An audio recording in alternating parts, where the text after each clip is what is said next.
What's going on, guys? Bitcoin going a little crazy here. Hopefully go for a little bit longer today, probably about a 3 or 4 hour long stream. Seeing how it goes. Probably stick to Bitcoin in the beginning, obviously with the volatility coming in currently. And then we'll get to some stocks and whatnot towards the end of the stream.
If you guys are in the Discord, we just posted a chart not too long ago. I said that it was looking extremely bullish, but it was outside the VWAP band, so very likely it was going to retrace in the next 1 to 2 candles.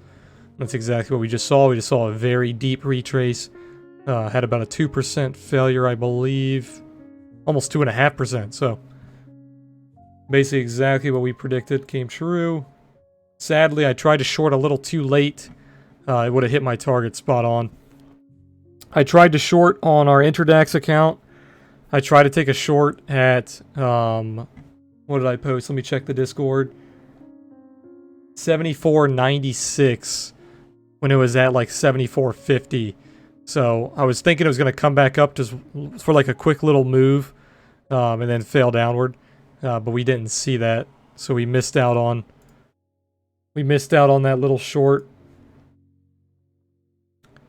What's going on, Max?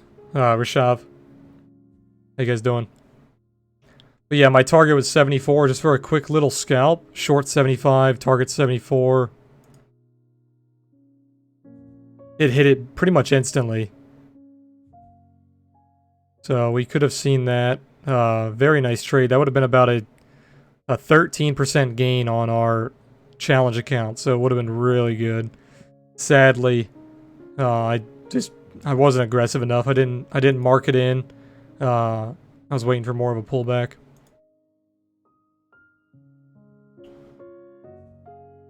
But we are currently long on our competition account. Here is the competition account.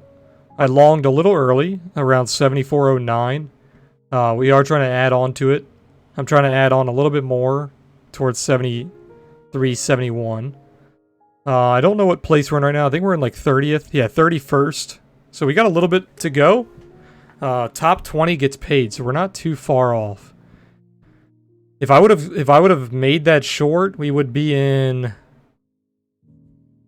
I think, like 25th place. We'd be in like 25th to 28th. And if we hit this long, we could be there as well. What's going on, Timeless? So this is a very dramatic, kind of worrisome place for Bitcoin, because if we look at the daily setup on Bitcoin, this is like the climax point. Like, this is where it really needs to either shift trend and start to push up towards like 8,200, 8,000, 86, kind of that range, right? Or this is going to be the failure point, and we will see probably like 6,400.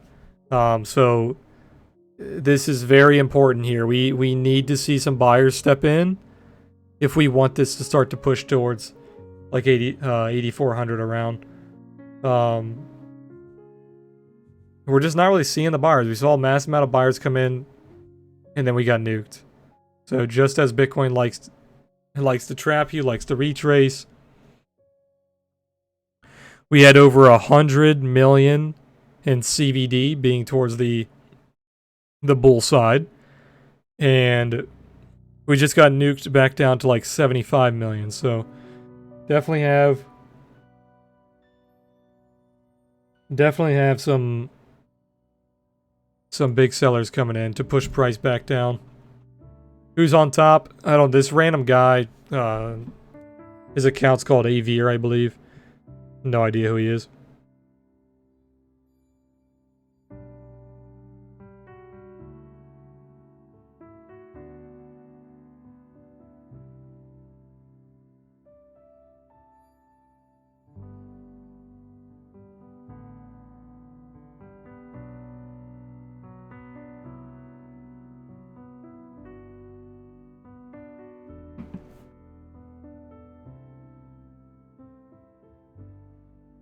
Oh, so this chart that we talked about yesterday on stream, I drew up some little bit of price analysis on Ethereum and Bitcoin.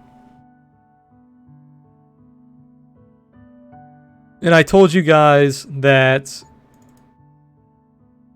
you wanted to watch out for a trap on this inefficiency, right?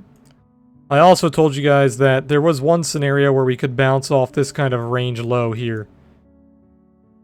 So we had that little bounce off that range low. It popped up to the inefficiency. It got trapped just as I predicted. Failed back downward towards that range.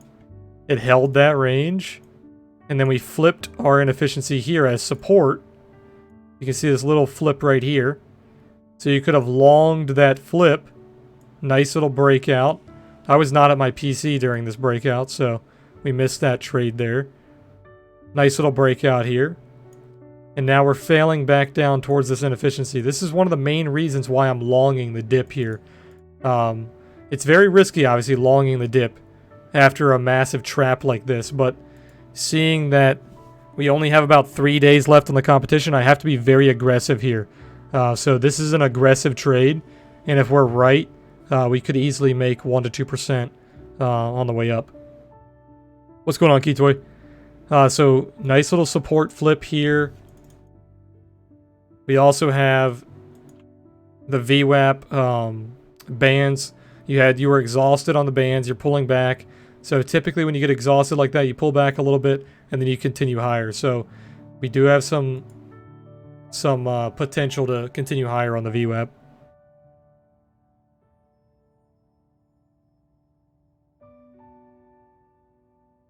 You can see that clear shift in the trend on the 1 minute.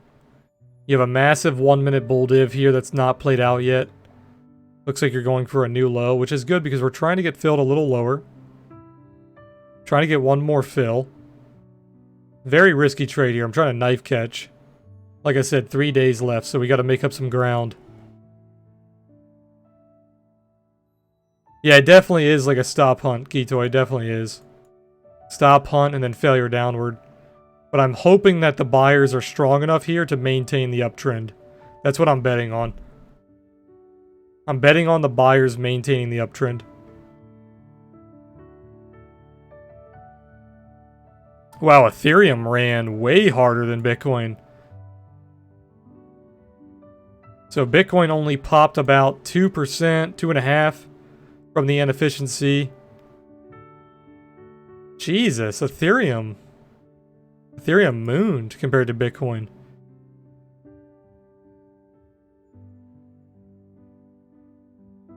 Ethereum almost tripled what Bitcoin did. So look at this inefficiency. Like I told you guys, nice little trap. And then he broke through it here. Massive move up. So we kind of saw that on Bitcoin, but nowhere near as strong as Ethereum. So once again, Ethereum is leading Bitcoin.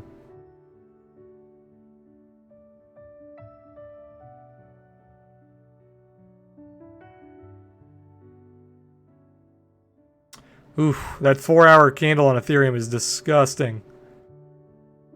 Massive shooting star on Ethereum.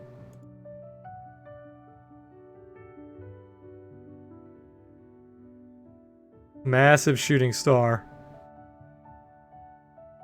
So look at the difference between Ethereum and Bitcoin here.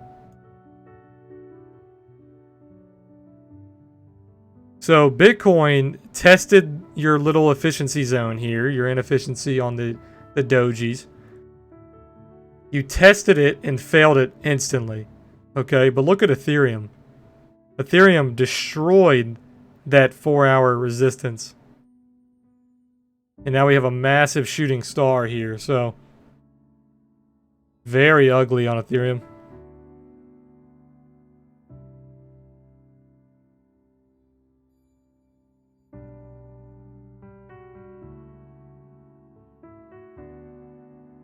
Hey Nader, what's going on? Timeless, he said 73.42 needs to hold.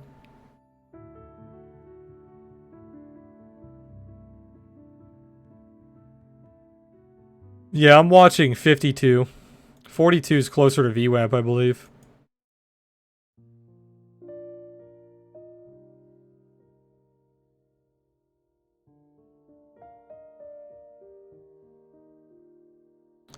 Beautiful level there. That's where I would have started to sell. I probably would have had layered sells all the way between this zone here. So you would have got your first couple of sells, but you wouldn't have got all of them. I tried to short this, but it just nuked way too quickly. I don't want to mark it on my comp account because it's like 10x leverage, so the fees are pretty crazy when you're leveraging that high. So I was trying to limit, and it was too quick. The failure was too fast.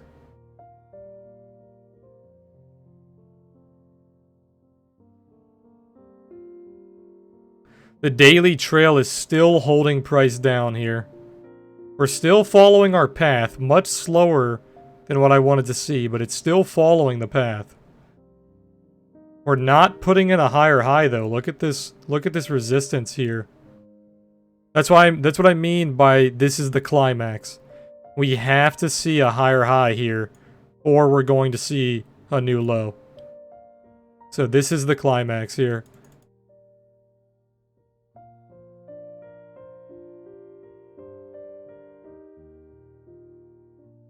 You can see how beautiful the Renko... We called this out in Discord multiple times. You have that resistance, tap, tap, failures, and then you have that break. Beautiful. You could have taken the trade on that first break, and he ran all the way up, and now we're falling back down. So we do have some support coming in around that 73.40, 73.50. We're also currently on a pivot. We have a pivot back here as well, 73.20.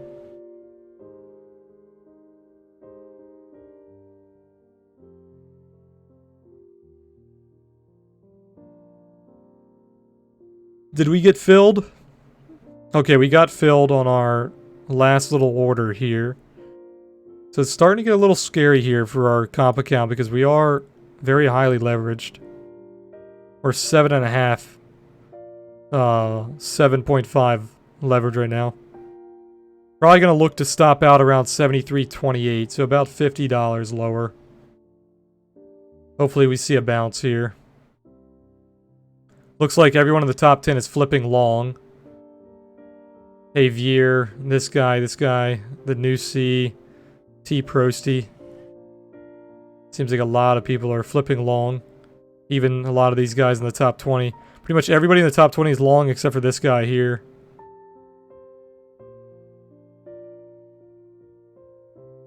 Even lower, even like top 30. There's only 2 people shorting. Even top 40. Only 2 people shorting.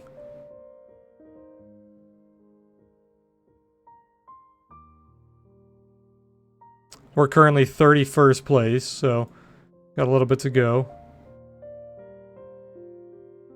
You think we can see 72? I'm not calling for 72 just yet. That'd be a pretty ridiculous failure.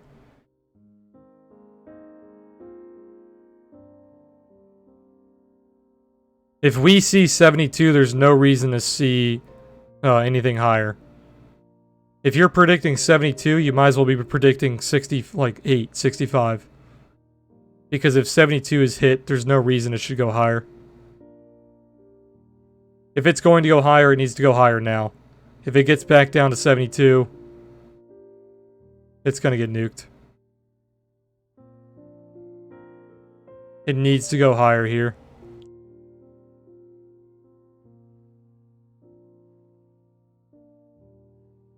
We have a piercing bottom, and we're putting in a distribution. It cannot lose this distribution. If it loses the distribution, that means that this piercing bottom is most likely not going to hold. So if we break below like 71, 30, 72, it's going to see 65, most likely 68. 72 is still a high time frame, high or low. It is, but regarding what I just said about the piercing bottom, I don't like that. I don't like that level at all.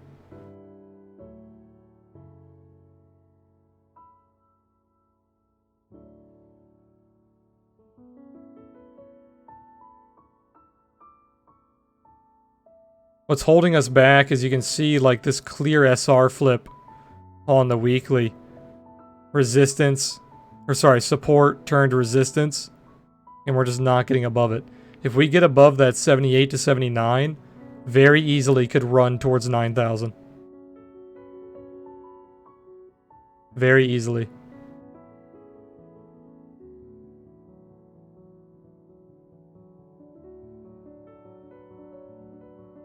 You have a ton of buyers that got trapped up here. That's what I was watching for when I wanted to take my short. It just happened way too quickly. Unless you marketed, you weren't getting filled there. Here we go. We got some buyers coming in. Oh yeah, Keytoy, with the new exo charts, I can send you my layout now. I don't know how. I think I can just export it. I don't know what exporting does. Let's see. Yeah, here we go. So if you want me to send you this, I can send it to you.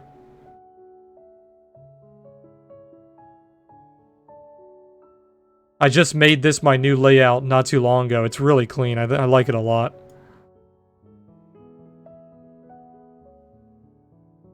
Why is my zoom not working? What's going on? I think I have a bug.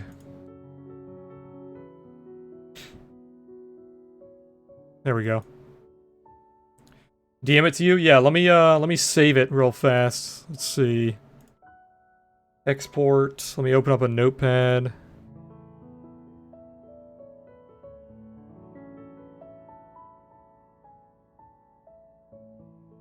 Copy. I think I got all of it. INUX. What are the last ones? YPW. Yeah, I got it all.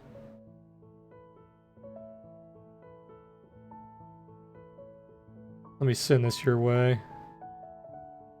Save as exo charts template.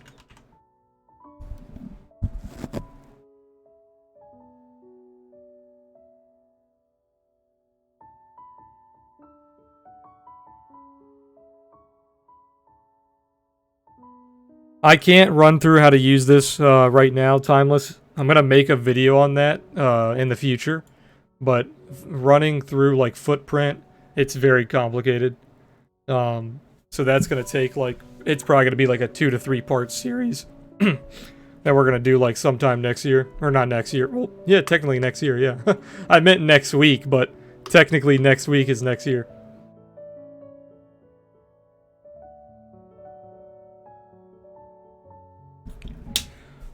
But yeah, I've been pushing off the ExoCharts video because, as you can see here, they release massive updates like every week. So if I hurry up and rush this video, it's going to be outdated within a week or two. I'm trying to give them some, because they're brand new. They've literally only been out for like a month or two. So I'm trying to give them some time to kind of release all their features. Like if I would have made the video back when I said I was going to make it, like a month ago, it'd be outdated already. They've already changed their entire system.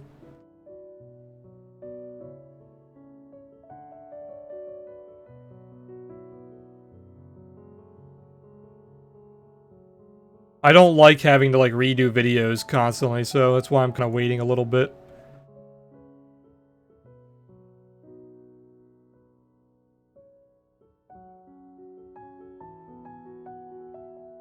I sent it to you on Discord, or actually I just posted it in Discord, Keytoy. I private messaged you, but I'm gonna post it in general as well.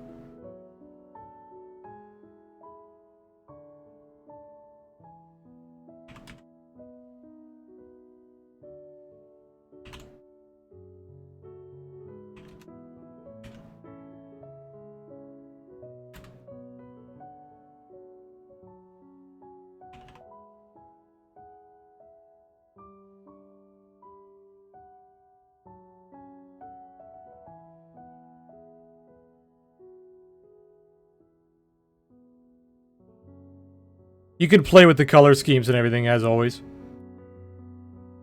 Said I appreciate that. Looking forward to it. Yeah, we'll definitely do it. I'm not like procrastinating where I'm not gonna make the video. We're definitely gonna make a video. I just want to make it at a point where it's not gonna be outdated in a week. I think this update they just released was so big that hopefully they don't release any other major updates anytime soon. So that's why I'm thinking of doing it either next week or the week after, because this last update literally it wiped their old system and basically made an entirely new system. So there's no reason they should release like massive updates after that. Well, obviously down the road they will, but not like right now. It's really trying to get bought up here, but it's struggling.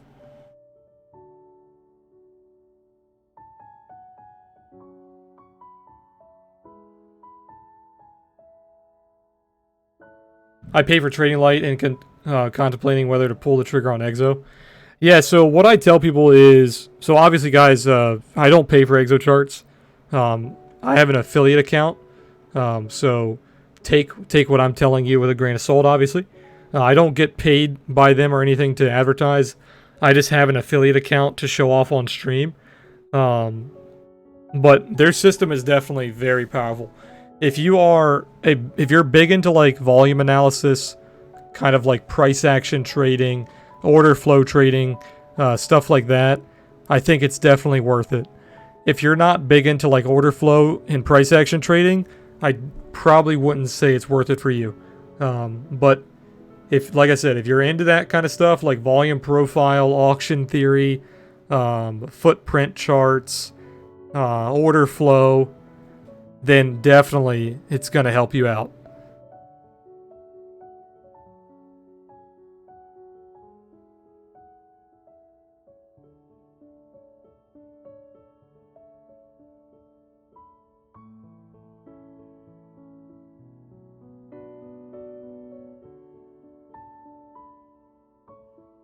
I don't use Trading Light anymore. My affiliate beta like ran out, and I don't use it enough to go keep telling them to renew my beta. ExoCharts gave me an affiliate account. I don't have to renew it like every week. Trading Light, they only gave me like 30 days access, and then they wanted me to renew it, so I'm just not wasting my time.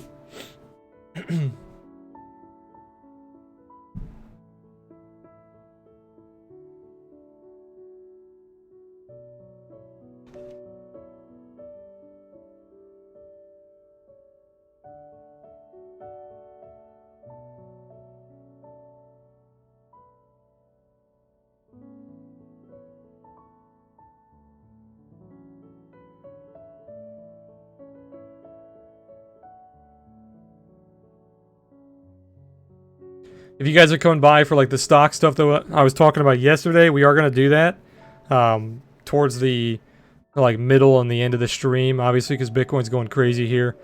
If Bitcoin settles down, we'll start doing it. I'm going to move these labels over so they're not in our way.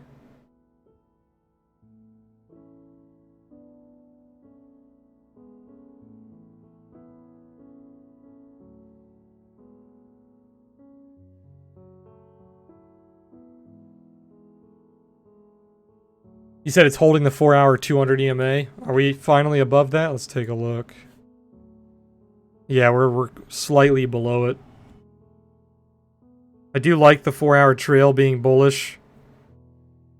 Would like to see that hold as support.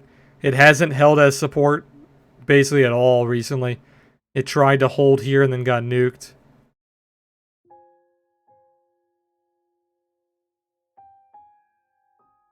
We're definitely shifting. You can see by just looking at the overall price action. You can see that we're definitely shifting here.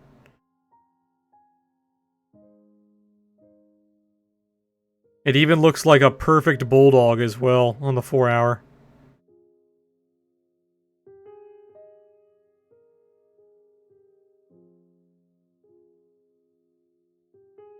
Very extended bulldog on the 4-hour, but same thing with the 8-hour. See that bulldog?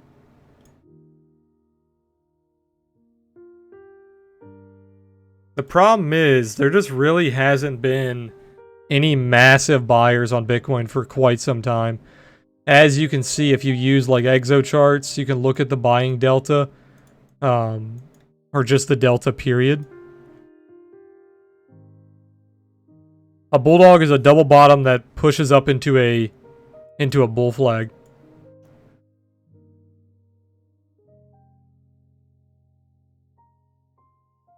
You have two equal lows with a curved back that pushes up into a bull flag. What does DOM stand for? I don't know what DOM stands for, but it's basically the order book. What does DOM stand for? It's dynamic. That's a good question. Let me look that up. I think it's like dynamic order or something. What does DOM stand for in trading? Depth of market. Depth of market. That's what it is. Depth of market.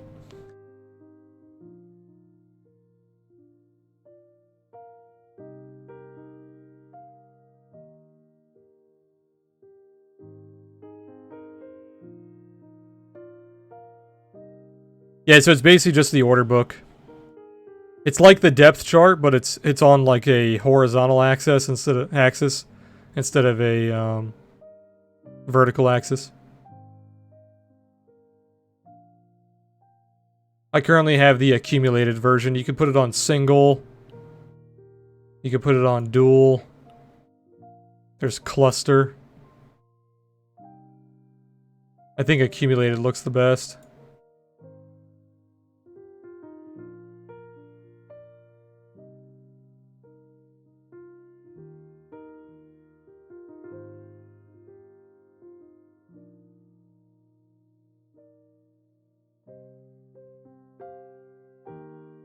Yeah, and Keto, I'm not sure if you know, but if you go to templates, they have a couple of like built-in ones now.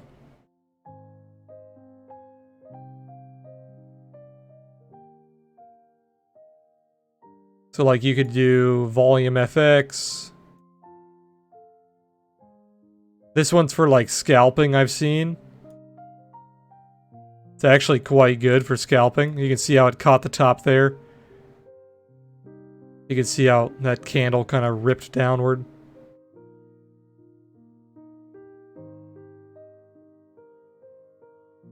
The other ones, let's see. This is exo charts. We've been using this for a while. They just changed the way that it looks. There's TV. This is the one that I built my style off of. Because I like the color scheme. I think this one's more for like swing trading. This one's more for kind of like longer term trading. This one's also really pretty though.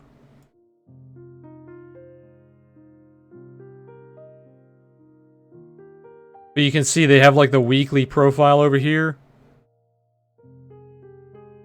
And you're using 4-hour candles. Let's see, what's the other one? We have unseen.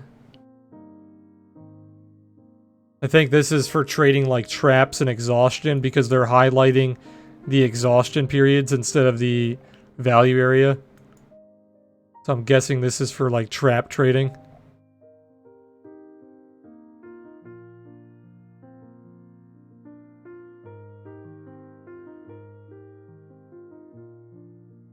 Yeah, this is definitely for trap trading. They have imbalance turned on. They're definitely trying to trade traps here. Like buyers got trapped up here, and then he failed downward. Let's see, light. This is a white background to blind you. Definitely too bright for me.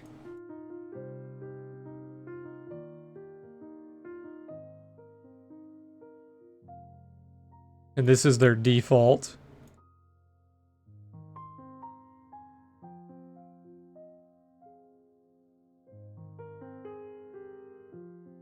No, Andre, I'm not explaining exocharts. I'm just going through their new stuff. They've got new layouts and whatnot.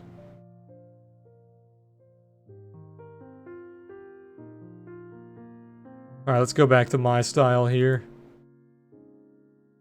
Yeah, light's never getting loaded. Yeah, exactly. You see how my color schemes are kind of a mix of the TV one and like the other ones. I'm using Delta Ladder. I have a nice gradient on my volume profile.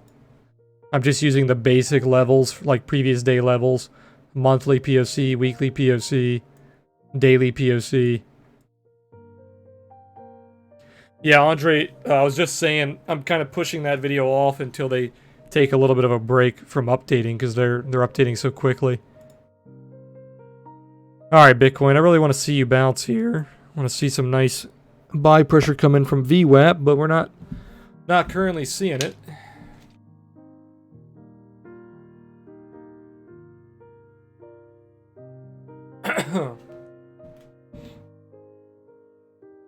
Be right back, guys.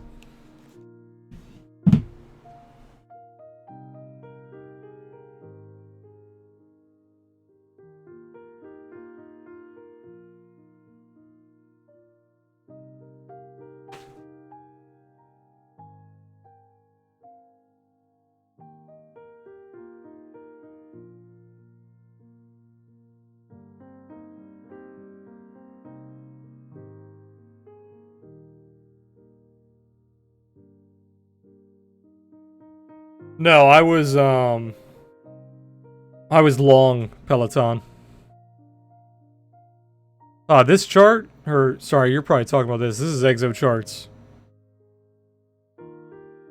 This is a footprint chart. Looking at kind of like order flow, price action, stuff like that. I was long Peloton Max. I'm still long on an options contract.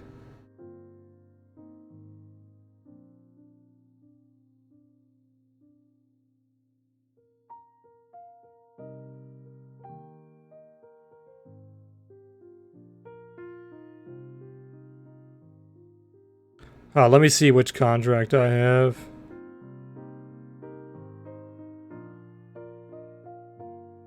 I've got a spread for January 17th. Currently getting wrecked on it. I'm taking a break from options after these options close. I've been getting destroyed on options lately. We're going to go back to building portfolios like we're good at. That's where I made pretty much all of my money in stocks, is building portfolios. So that's what we're going to go back to. Hey, Dread Bongo, what's going on, man? Long time. Been a long time, man. Yeah, we're going to go back to building portfolios. We're going to be Trading some stocks as well, just little outliers.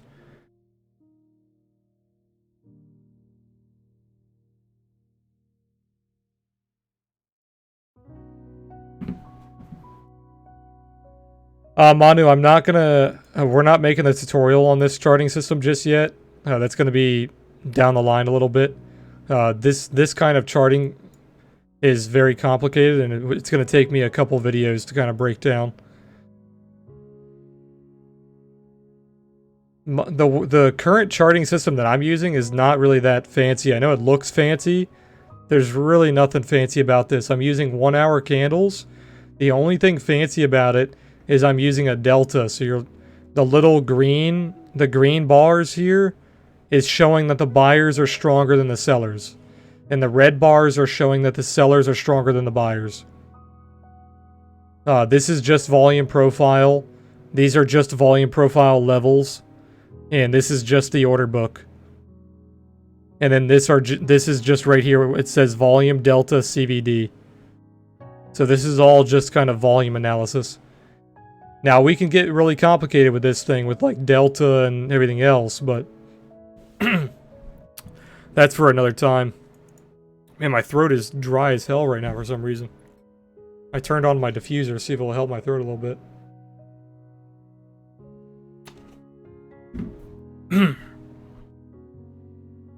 Yeah, this is the daily Kitoi. I think it will set it up for you if you use my template. I'm not sure though. Hopefully it does. How do I go to this? I'm using developing day.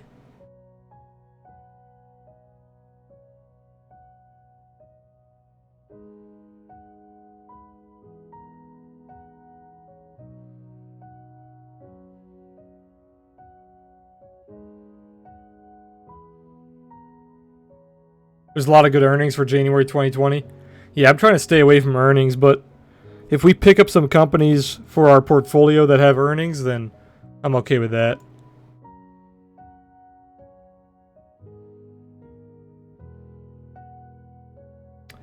No clue, man. It's just kind of standard price action. Just sellers coming out of nowhere. Still trying to hold the daily trail. You can see this kind of point of origin doji back here is still holding. Perfect top there, top there, top here.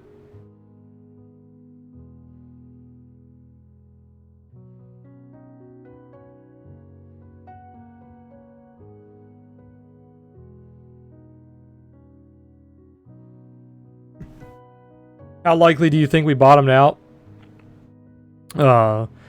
Has a ribbon buy signal, 786 fib level has been hit. Gold broke out recently and Bitcoin is correlated well.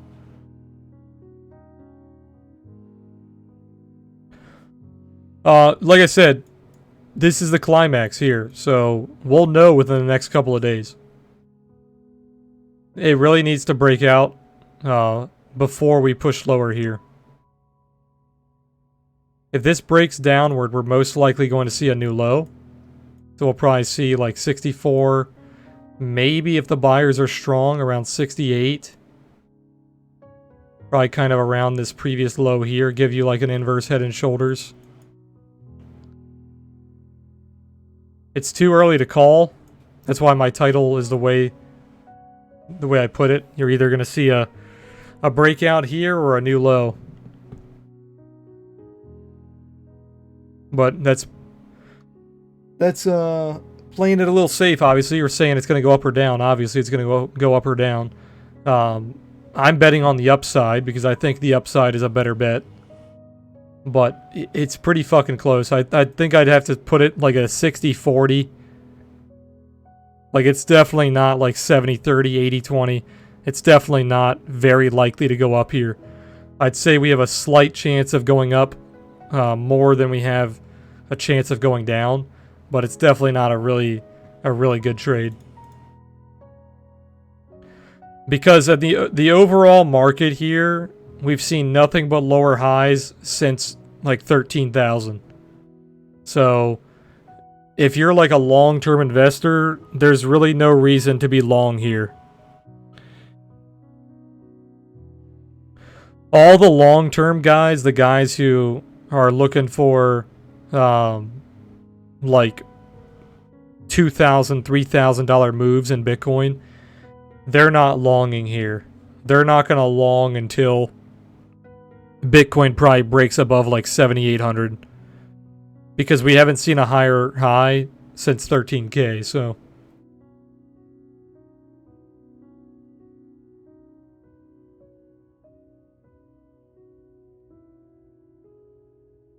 I think we could see accumulation for a couple of months from 7 8K. That's what we're already seeing, though. That's already happening. The last hourly volume is actually pretty high compared to the whole period. Let's take a look.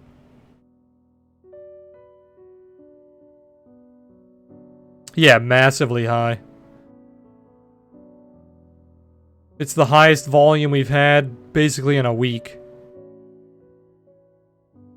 We have a higher volume candle on December 27th. The template loads perfectly, awesome. Yeah, so this was massive volume we just saw. Very, very high volume. Which is because, like I said, we're at our climax. Something major is going to happen within the next few days. And that lines up perfectly with the New Year candle, the new month candle. The weekly candle closes today. So, in the next 3 days, we're going to have a new weekly, a new monthly, and a new yearly.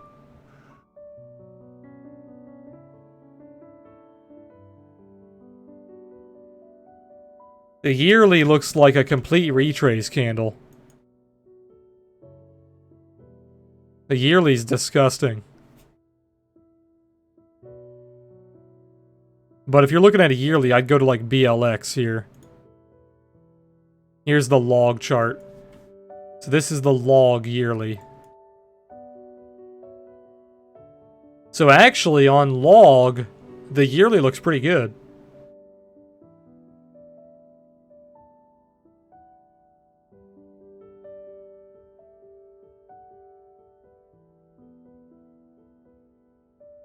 Now taking off log, it's pretty ugly.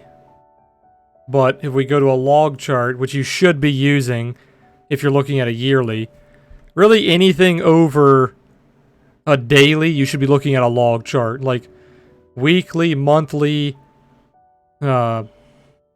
yearly, quarterly, anything like that, you should be using a log chart. So like if we're looking at the quarterly chart, the 3-month chart, let's take a look. This one's not that pretty because you have almost a double top here. But look at this doji here. You see this doji right here? Look at that support.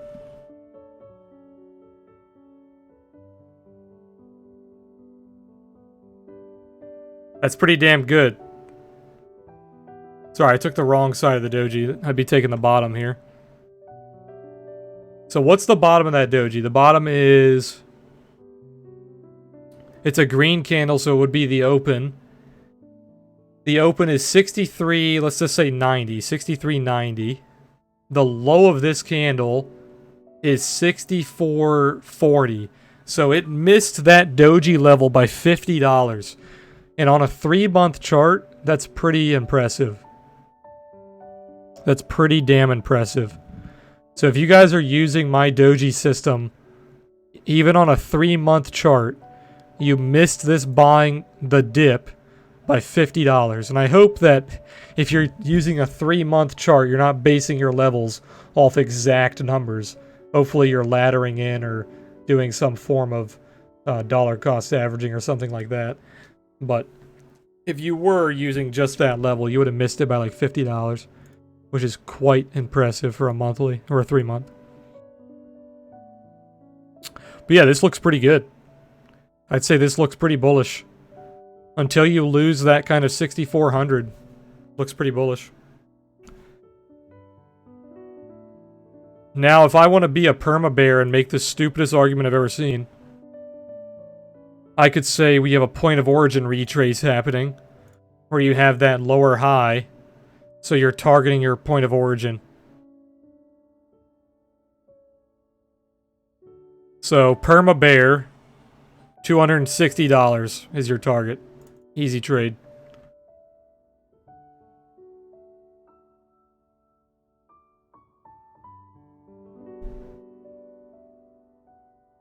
The previous monthly close was 75.50, which is a major horizontal.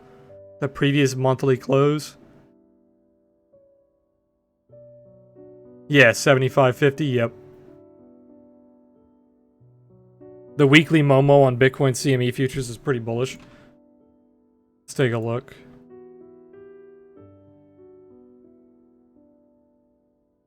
Yeah, you almost have... No, you do. Yeah, you got a bull div here. So you have like a bull div here with a double buy warning coming in. That's pretty solid.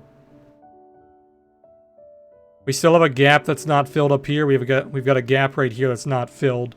It is filled, but not with candles. It's only filled with wicks. So we still have a little bit of gap here, a little bit of gap below us as well. Look at the monthly on the CME. You're getting buy signals. You could have bought both these dips. 6,800 would have gave you, even to the bottom of the candle, would have given you a 15% trade. You could have bought this one. That would have given you about a 6% trade.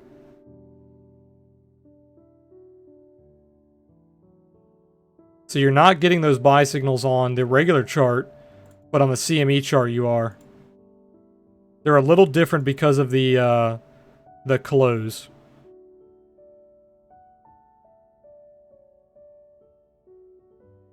You're not getting them on BIMX either. Very, very close, but you're not getting them. Let's go to like the 2-week. Oof, 2-week is not pretty at all. 2-week is using the trail as resistance here. But you're getting a trap signal. The Momo's giving you a trap signal, which is good.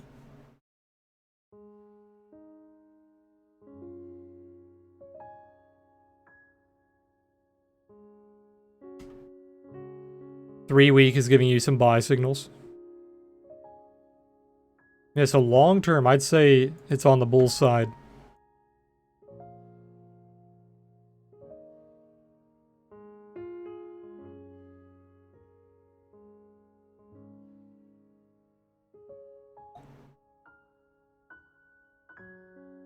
Oh, here we go. We're starting to get a buy up. That's what we wanted to see. Are we in the positive yet? No, we're almost positive. Seems like most people are still long. This guy is killing it in first place. 550%. That guy's doing a very good job. He's gonna win, most likely. Look at this SR flip. Absolutely perfect SR flip. I called this out in Discord this morning along with the retrace. I posted this chart and I said that look at the future, or sorry, look at the past. Bitcoin does not like to close outside of its VWAP bands. If you guys are using this indicator, it's free to everybody in our Discord. If you're in our Discord, just private message me if you haven't gotten access yet. You guys all should have access by now. But it's the 3-day VWAP indicator. So Bitcoin does not like to stay outside of this band. You can see that it retraces. It's like a Bollinger Band. It retraces almost every single time it closes outside of it. I tried to short this, but I wasn't quick enough. And then you saw that retrace. We tried to short this, but we weren't quick enough. If I marketed, I would have been able to do it, but I didn't market. Let's see, if I marketed, it was around 74.50. Yeah, we could have definitely marketed 1.4%. We could have marketed. My target was only 7,400 though. I didn't think it was going to keep nuking.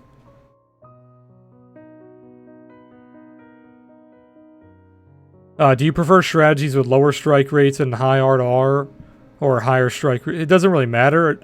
Most of my trading is very intuitive. I have a bunch of different setups that I do based on the videos that I've made on YouTube, like accumulation distribution, dojis. I obviously use all my indicators like Momo divergence, OTS trail flips, OTS black to white flips, white to black flips, Auto SR, Renko. So I've got all these I've got a bunch of different setups that they all have different strike rates and whatnot. So it's hard to say exactly what I go with. My overall trading has about a 65% win rate, but my R to R is pretty high. It's about 2.5, like on my low months. On my good months, it's like 3 to 4 to 5. So our R to R is pretty good. What's your Discord link? If you go to oasistrading.io, you can check out our website. It has our Discord, and it has our indicators and everything.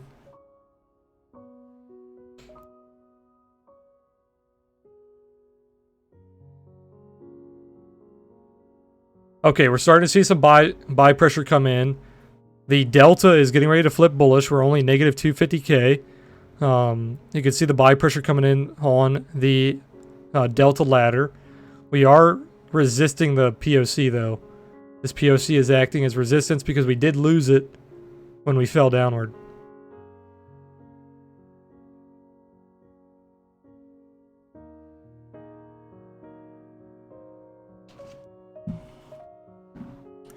So if you guys are wondering why we're only trading with $600, this is a trading competition. This is not my main trading account. We are trading in a Christmas trading competition. The top 20 get paid. The top 5 get paid quite a lot of money. The person who comes in first place gets a Bitcoin. The person who comes in second place gets 0.5. So very big competition. But that's why I'm only showing this account right here. This is a competition account. I do not show my live account on stream. So if you guys are new to my channel, if you guys are expecting to see my live account and looking at all of my trades and how many contracts I'm trading, I don't show that. I've never showed that since day one, and I don't plan on showing that ever in the future. So that's just something that we're against here. I don't do that. I show all of my trades. My trades in the Discord are connected to an API bot, so they're taken directly from my account, so you guys can see all of my trades. But I just do not show my account. So if I'm ever showing an account on stream, it's most likely a competition account. Is the monthly close today? No. The monthly close is like 3 days. I don't know if it technically closes on Tuesday or Wednesday. I think it closes on Tuesday. So I think the daily close on Tuesday is the monthly close.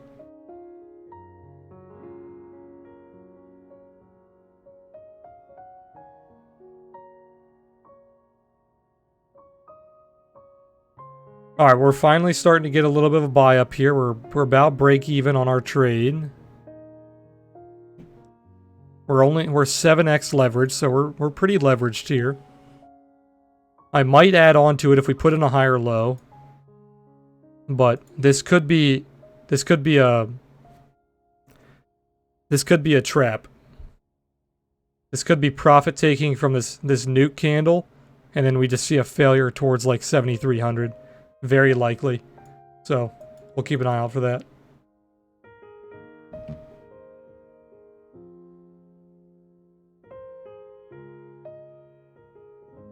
Doesn't the monthly close happen when the last week of the month closes? I don't think so. I think the monthly close is on the last day of the month.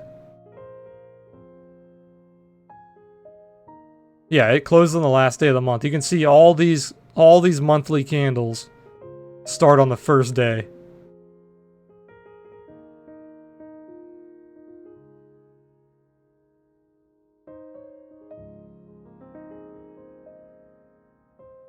I don't know why they would do it the way that you're talking about. Because you can see the weekly candles, they sometimes overlap. They just tell you, what the starting day is on the weekly candles. They don't tell you the ending day.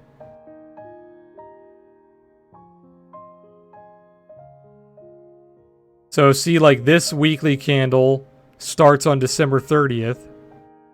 And then this weekly candle starts on January 6th.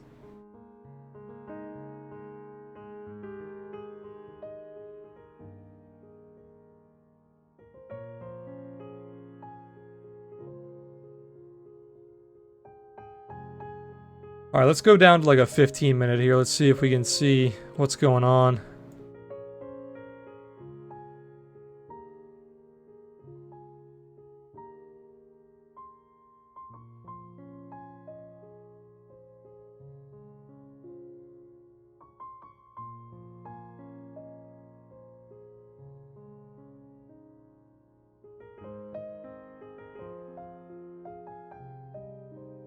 I got an Alexa for my room. I bought myself a Christmas gift, Christmas present. And I'm planning on getting a Fitbit soon, so I'm going like full Big Brother. Big Brother's gonna know all my information.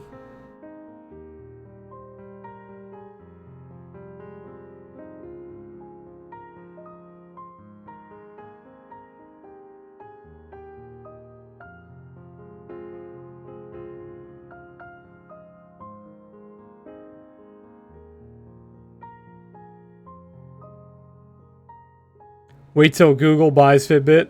Yeah, exactly. Yeah, they're buying them pretty soon. They're buying them as long as it gets approved. It's probably going to be in the next like 3 months.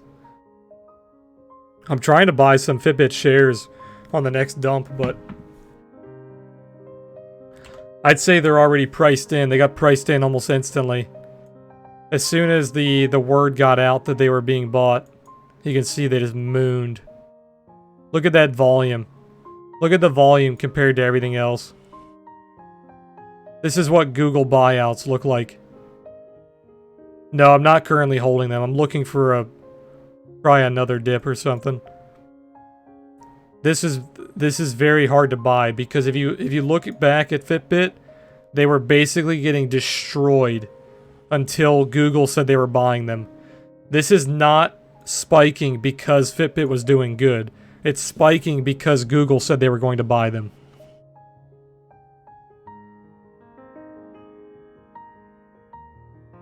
Now, I think Google can do great things with Fitbit. So, I do like that it regained this range here, but I want to buy it more towards like the middle and or the bottom of the range. You can see range low, range high. I don't want to buy the top of the range. That's a bad trade. If I'm looking for a breakout, I'll probably wait until it breaks out. I'm not going to buy the top of the range here. This is like the chump zone where people who don't really know what they're doing, they buy this zone right here, trying to predict a breakout, and they get destroyed. So, I'm not buying that zone there. I'm either going to wait for a breakout, or I'm going to wait for a lower test towards the good buy zone. This is where smart traders are buying. This is where dumb traders are buying. This is one of those trades, like, I went on a rant yesterday, or maybe... Yeah, it was yesterday, I think. I went on a rant about how I took a long on stream yesterday, and then we lost it, I think. And then you guys in chat were saying, like, oh, I'm shorting. Like, why aren't you shorting? And I told you guys that that was a stupid trade. Taking a short there, even though you were right, was a stupid trade. And if you take that trade 100 times, you're going to know exactly what I'm talking about when I say it's a stupid trade. So this is the same thing. This is the same thing I was talking about yesterday. Now, if you bought it here and it did start to break out, you might be right this time. But if you took this trade 100 times, this is a stupid trade. Now, if you want to know like what the big difference of being like a profitable trader and being a trader who just doesn't make money, taking trades like this is one of those trades you need to stop taking. Because this is one of those chump trades. Look at what happened last time you tried to buy the top of the range. Every single time that they tried to buy the top of the range and predict a breakout, you lost that trade. So historically, just on Fitbit, not even looking at other examples of stocks or crypto or anything, just on Fitbit, this proves my point. You can see in the past 4 trades, you would have, let's say it breaks out here. In the past 4 trades, you would have only won 1 trade. So if you want to be a profitable trader, you really need to learn how to analyze trades like this and learn what trades are good, what trades are bad. I know I just went on another rant, but hopefully you guys didn't zone out. Because stuff like that you need to learn.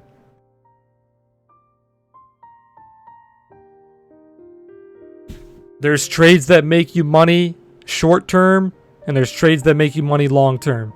And I'm not talking about like a time scale in trading. I'm talking about overall in your trading career.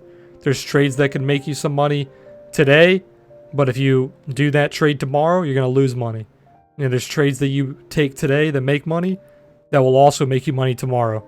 You need to learn what trades will make you money every day of the week.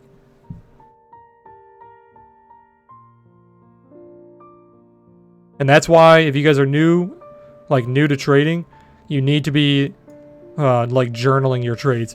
Obviously, even if you've been trading for a long time, you still should be journaling to a certain extent. My form of journaling is doing the monthly reports with Sticky. So me and Sticky have our monthly reports in Discord. We post all of our trades, and then we go back and monitor them, and we journal them and whatnot. So that's my form of journaling.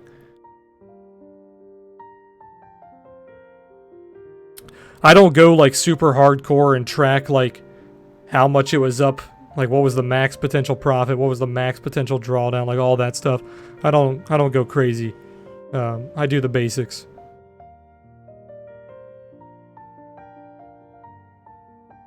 Would be amazing if we pump above that super volume candle. We'll have some support for a while. Yeah, if we get above this 75, it's very bullish. You can see these are 4-hour levels. So I drew these levels on my interdax because it's not always the same as the other charts. You want to be drawing on your chart that you're trading, right? So you can see this doji from way back here basically became the perfect high. And it lined up with this doji during this high here as well. But you're almost getting like a cup and handle on the 4-hour.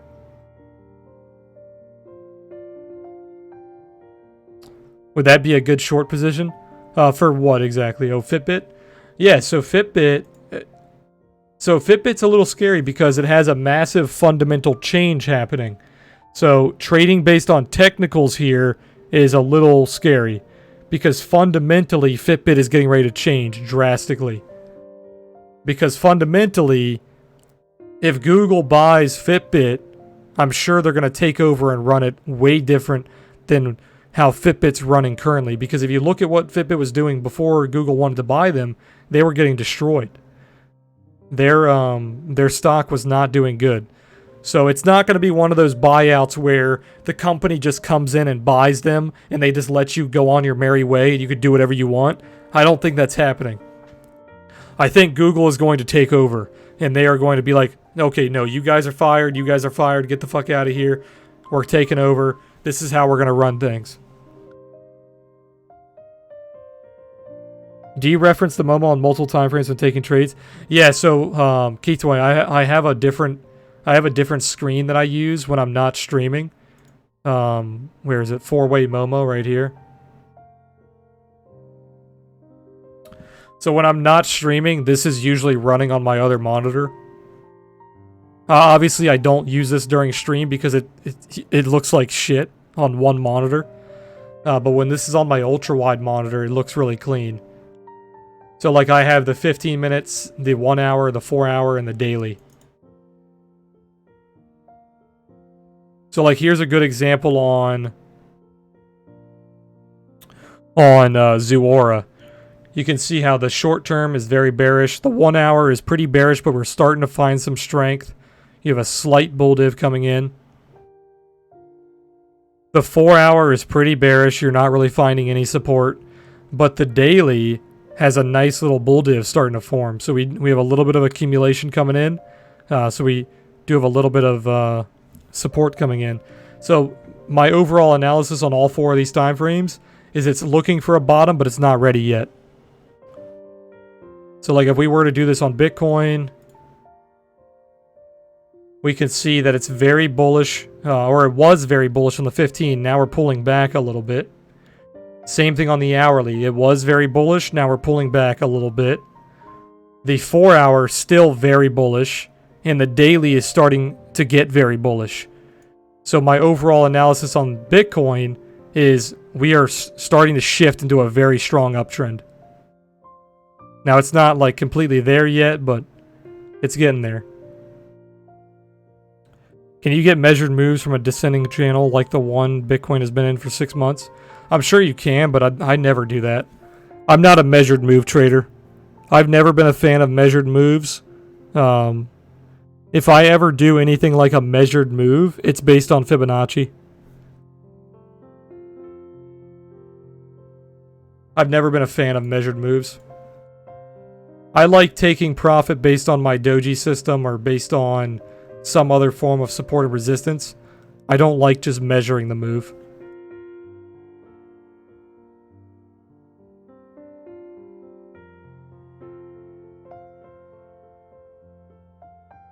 But like here, let me go to another chart.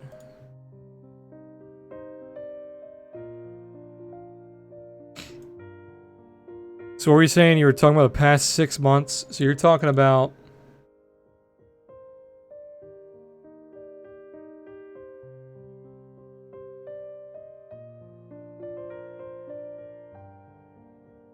Just grab like... I'm trying to get a line that gets most of them. Not really a clean line here is the problem.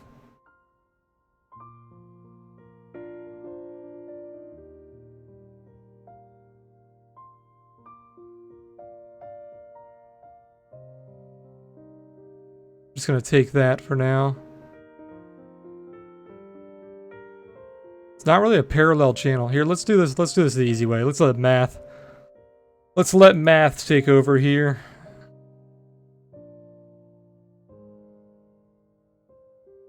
There we go. So here is the math-based trend, the regression, if you will.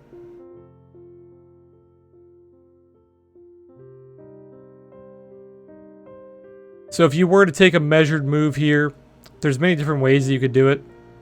I'd probably say like the majority of people are going to take like the biggest leg. So like if you looked at the biggest leg here and you looked at like a breakout point, you could take it from like the high. You could get a measured move that way. Or you could do kind of something like this, where you grab your Fibonacci.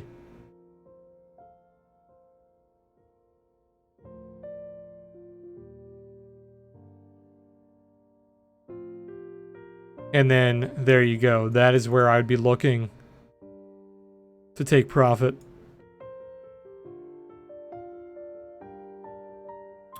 Around 10 to 11,000. Now you could take a quick sell around 9,200.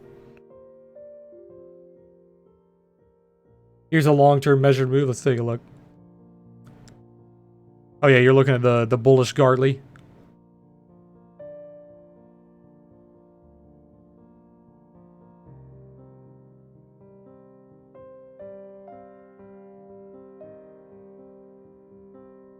Let us hope that it doesn't get to 5,300.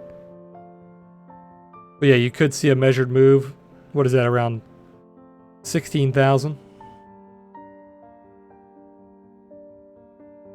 I put this on my fridge. It's like my work from art class. It is a pretty chart. I do like it. I don't like that you are having us go down to 5,300 though.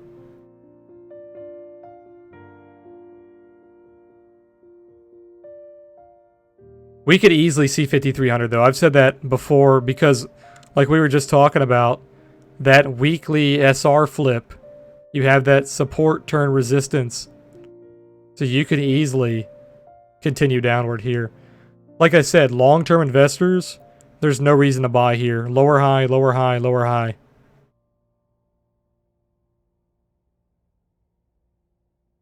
It's pretty ugly. This is a strong regression too, 88. But look at the regression, you're regaining the mid. We popped back above the mid, now we're regaining. So if we touch the upper line, it's close to 8,000 to 84, which is exactly what we're looking for.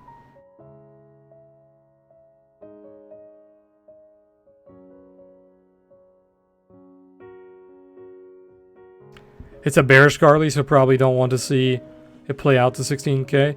I thought that was a bullish Garley. That's a bearish?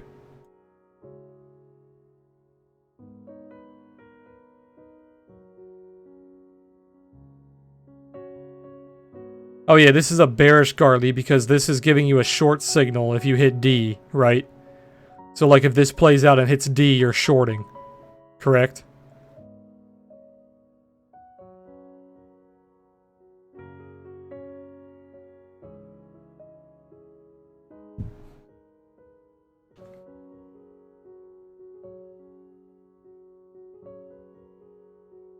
Gotcha. Did you draw this on a log chart or a regular chart?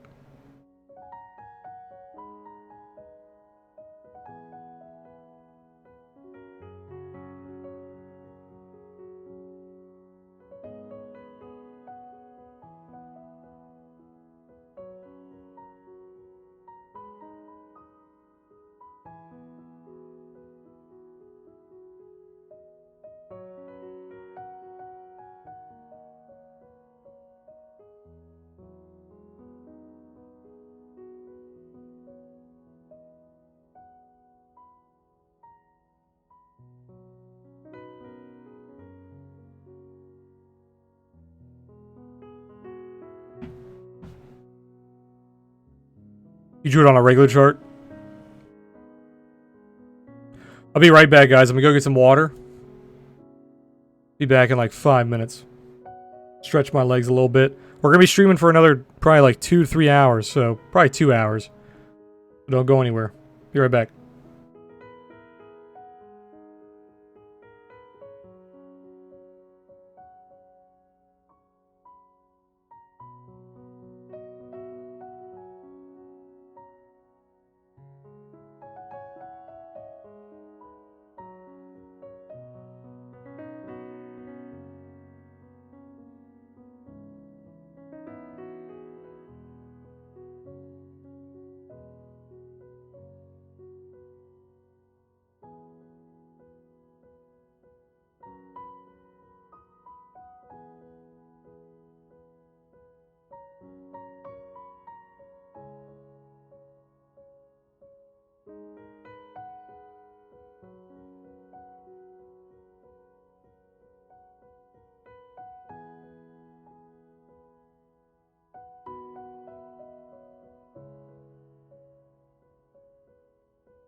Ah, son of a bitch, I was muted that whole time.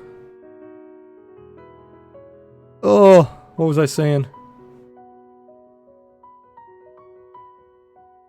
Oh yeah, I said Keytoy, I like 16,000. 16,000's good. I'll take that any day. What else did I say?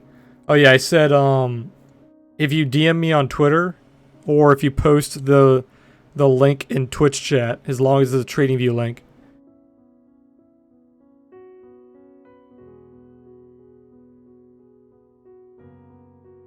Sorry about that, I forgot I was muted.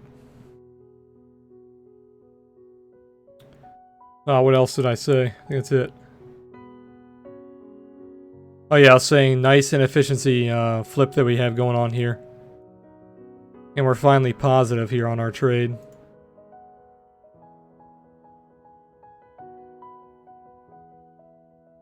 Currently in 32nd place. That's us right there, Deja Brew.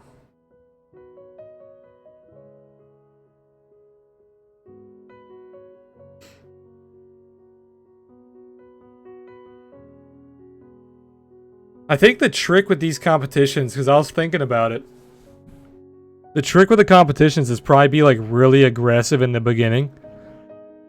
So like obviously if you fuck up in the beginning, it's gonna be really hard for you to come back. But you could pretty much just write off the competition, I guess. But if you do well in the beginning, you have more money to play with. So like this guy here, he was already up like 100, 200% in the first day. So he already had like double, triple the money to play with from there on out. So he didn't have to over leverage. He could just trade like 1x, 2x, and he'd still be trading 3 times as much as people with the normal account.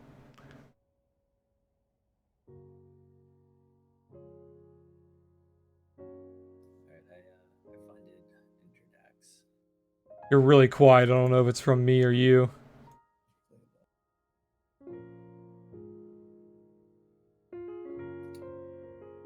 I just funded Interdax. I'll try to head up the stacks. Hold on, I gotta turn you up. You're like, you sound like a mouse.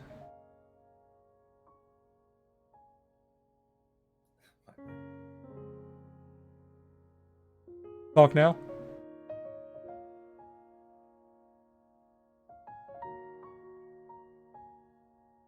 I have you at 170%.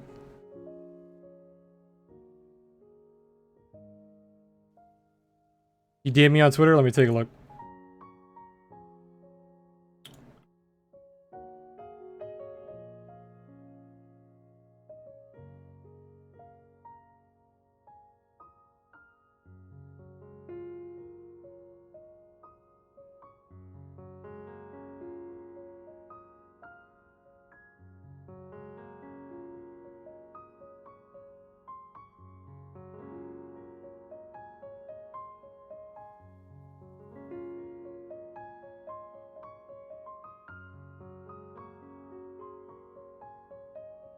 Yeah, there you go. Nice little parallel channel. You're taking kind of like the highs to that little spike there.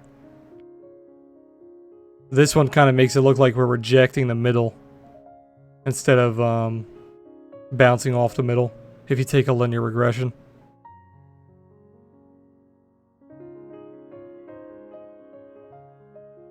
Slight bull div on the RSI. This is that hash indicator. I've seen this thing before as well. Yeah, looks good.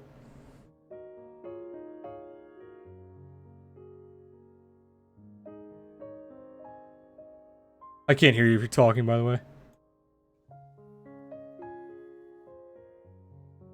How about now? Yeah, it's way better. Okay, sweet. Here, let me turn you down now, see if it's back to normal.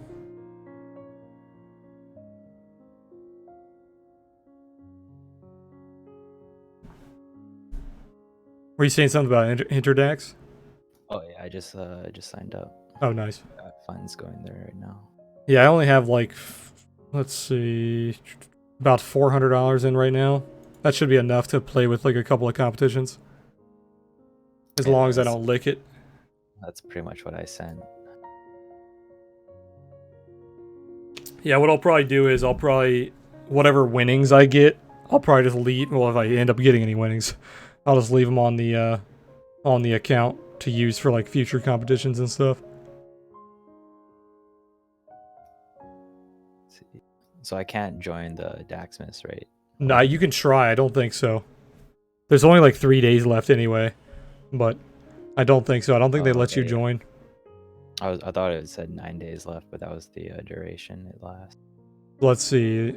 If we go to live now, I don't think it'll let me trade these other ones. Let's see. No, you can only view them. I can't trade the other ones either. Oh, it doesn't show any upcoming anymore. That's weird.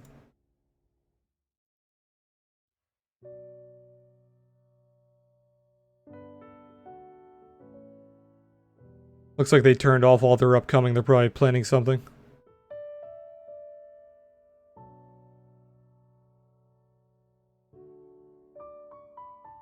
Not doing too bad on this long here. Too bad I'm only 7x and not too high here. If it makes a higher low, I'll probably add on to it.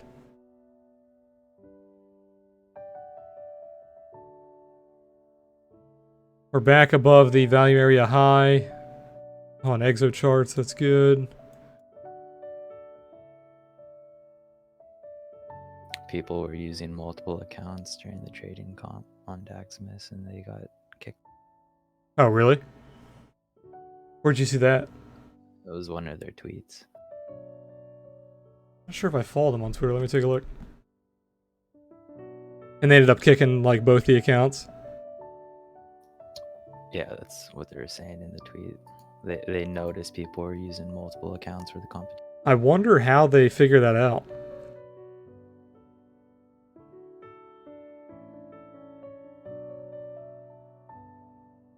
I'm gonna assume, Maybe taking Hype. trades like the exact same time or something.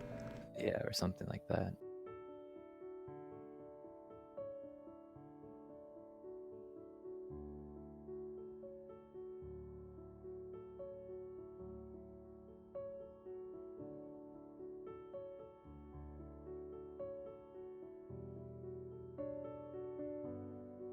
Yeah, it says we are in the process of disqualifying multi-account users from the Daxmas trading competition.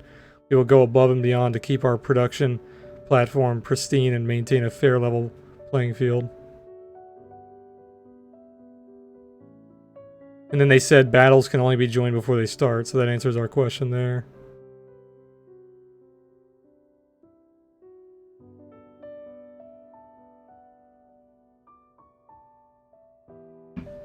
They'll probably have a big one for New Year's. We'll see. I think they would have placed it already though.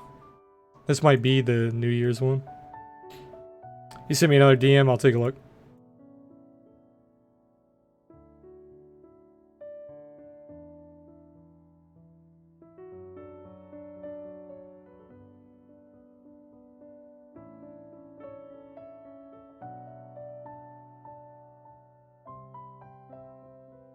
Tested a major fib level. Let's see.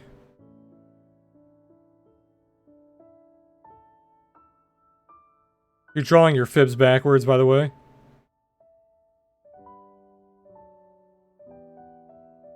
So this fib level that it's testing here is a 618. This is not the 382.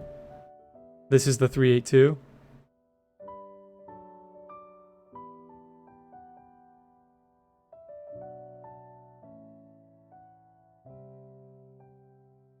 Now this is technically not the 786. You're drawing your fib from, let's see.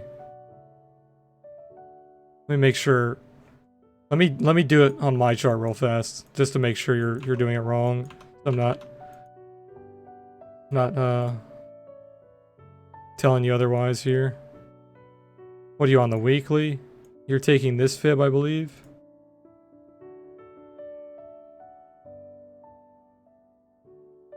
Yeah, so this is the 618. This level, I don't know what this level would be. I think this would be the 236.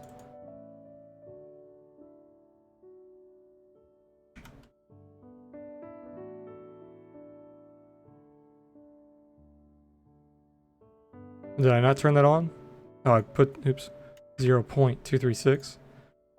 Yeah, so that'd be about the 236. You always want to draw your fibs left to right. You're drawing it right to left.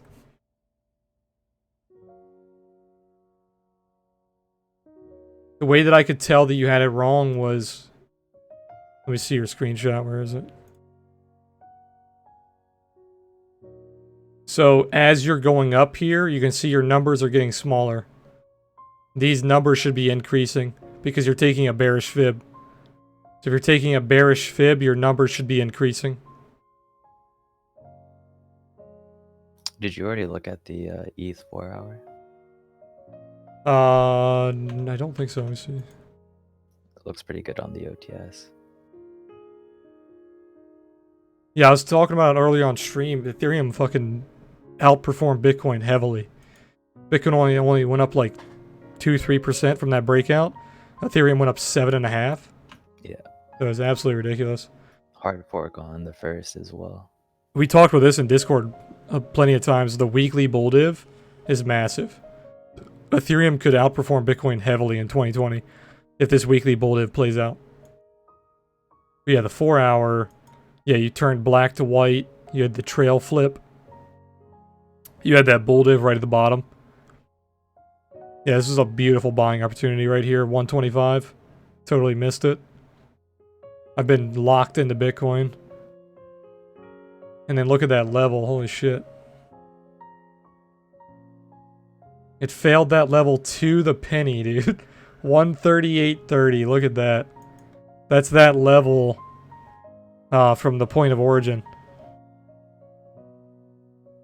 We drew that level on stream weeks ago. It just failed that level to the penny.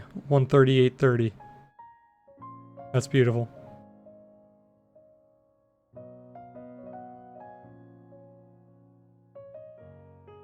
You said I'm taking a reverse fib, but for some stocks and assets using a reverse fib, the 786 is a big accumulation reversal area. Or 236 if you use it normally. Yeah, so you can, like I said, you can trade it however you want, but just like the proper way to use it is left to right, and it's a mathematical formula. So if you're doing it backwards, the mathematics behind it they're not accurate. But as long as you know what you're doing, as long as you know how to trade those levels, it doesn't really matter. Yeah, I think Ethereum looks huge here. Ethereum fails down to like 130, 131 and then holds. Looking pretty massive. Look at the daily though. The daily's hitting the trail. The daily had a massive bull div just as the weekly did.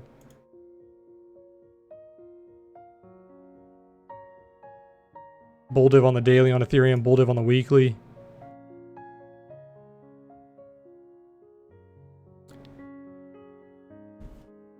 That's quite funny that we topped out on that level. Let me take a screenshot of that.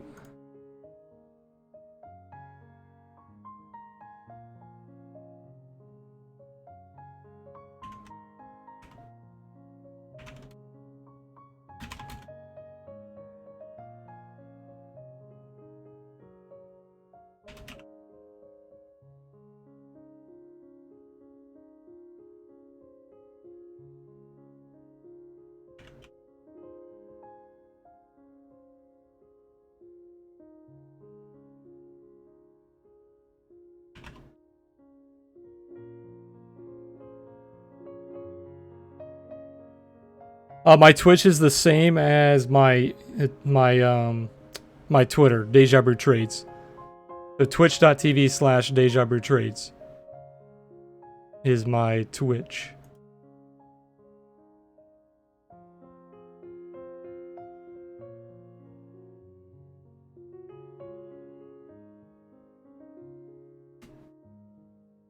Alright, let's start looking at some stocks here. So we let me go pull up Bitcoin while we're doing this.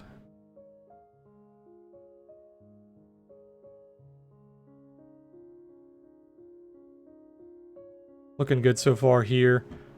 Let me pull up Finviz. Let's look at their little map here. Let's go to 6-month performance.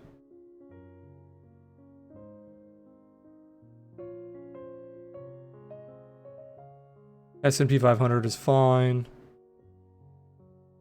Okay. So what I'm going to be looking for, guys, is I'm looking for sectors that have been doing good the last 6 months of 2019 and are looking to still continue that growth in 2020 or even outperform in 2020. So what sectors I normally look at for the start of a year like this is like energy. We could look at consumer goods, obviously technology, kind of like AMD, NVIDIA, basically chip manufacturers, stuff like that. Keith, he said, you can't use those fibs right to left. They're pretty much pointless. Your 236 would be the 764, not even a fib number. You might as well call it a random number indicator. Yeah, so those are very similar. Like the 236 and the 768, I believe it is, are very similar, but they're not going to line up exactly.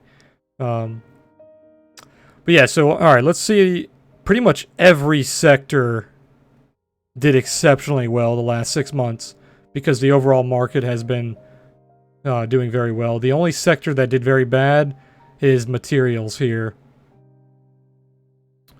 which is mainly like looks like steel and stuff like that. Yeah, petroleum. Got a little bit of Exxon, Chevron.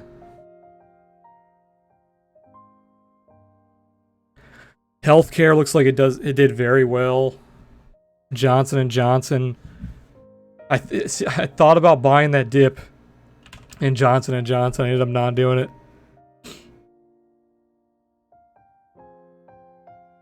And of course, it was a major breakout there, 13% from that dip. Johnson & Johnson is just one of those companies that is untouchable. It dips, you buy it. Johnson & Johnson could be going for an all-time high next year.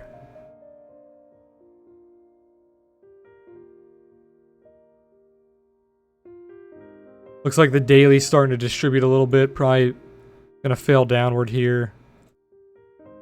Monthly gave you massive buy signals.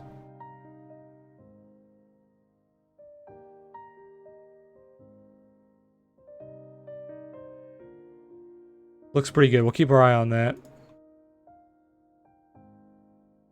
I don't want to get too heavily invested in healthcare though, especially with the election happening in 2020, because healthcare is gonna take a hit based on who wins the election. I think Trump has a very, very high chance of winning. But if he loses, I think healthcare is going to get hit.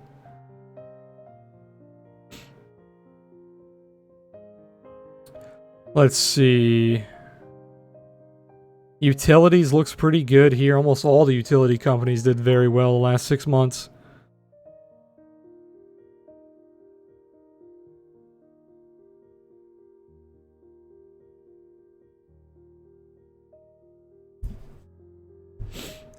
Diversified machinery looks pretty good.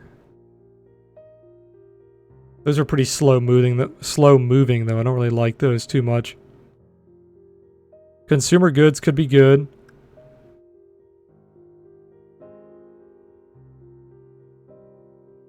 Colgate. We were watching Colgate. It could be time to buy the dip on Colgate. Let's take a look.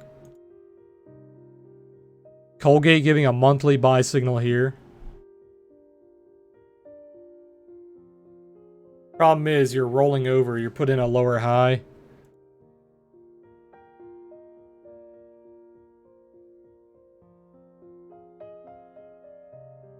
Pretty damn good bottom wicks here. You can see the past like 3 or 4 candles all have pin bars. You're hitting your 200-day moving average.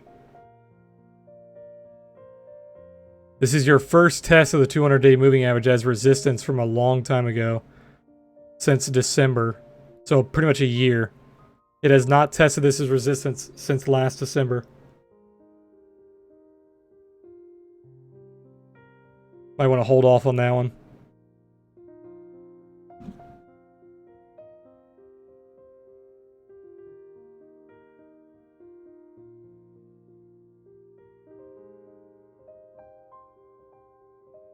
If you guys have any sectors you think are going to do well or any stocks, just put them in chat. Is stock trading easier than Bitcoin trading? It's hard to say. They're completely. You can do completely different trading on both. Trading in general, there's nothing like easier or harder. Trading crypto is like trading penny stocks, basically. So, like, if you're used to trading penny stocks, then yeah, it's easier. But if you are more of like a long-term trader, you like swing trading, it's going to be different because there's thousands of stocks you could trade. When really in crypto, if you're doing swing trading, you want to stick to trading like the top 5.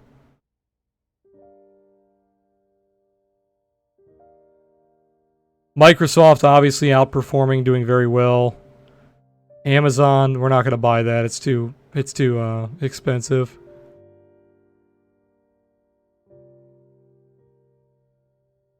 Disney could be something that's good.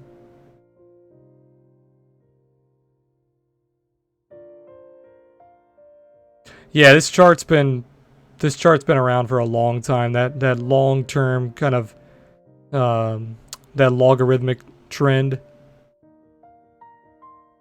I'm hoping this does continue to play out. I see no reason why it wouldn't play out. I think the fundamentals are behind Bitcoin here. I think Bitcoin is still fundamentally climbing.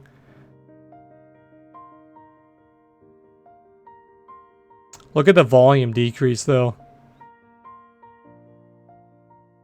Pretty massive difference in volume.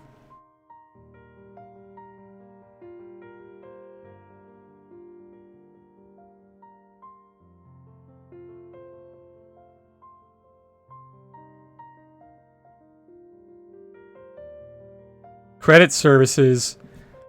See, credit services, I was reading something not too long ago that the amount of people defaulting on credit cards is skyrocketing, which we've talked about on stream for the past like 2 years. Credit debt is very, very, very, very high, and the amount of people that are getting credit cards is increasing. The amount of people who can't pay for their credit cards is increasing. It's basically a nightmare scenario. Now, obviously, that's good for credit services short term, but if the amount of people who are defaulting and not paying back their loans keeps increasing, the credit services don't make money. They only make money if people are paying back their services, paying back their debt. So, Jesus, MasterCard is at 300. I remember when I bought MasterCard in high school. It was one of the first stocks I ever bought. Jesus.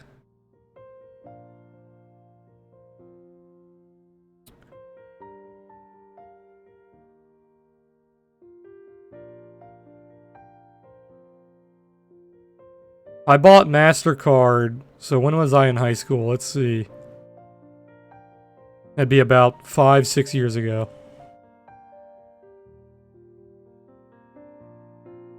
So yeah, around $80. Around $60 to $80 is when I first started buying MasterCard. I don't have MasterCard anymore. I didn't hold it for 5 or 6 years. Obviously, I could have. It was one of the first stocks I bought in high school. It's the same thing I did, but with Tesla. It's like, oh yeah, looking back Tesla's 5, 6 years ridiculous. ago, it's like, fuck.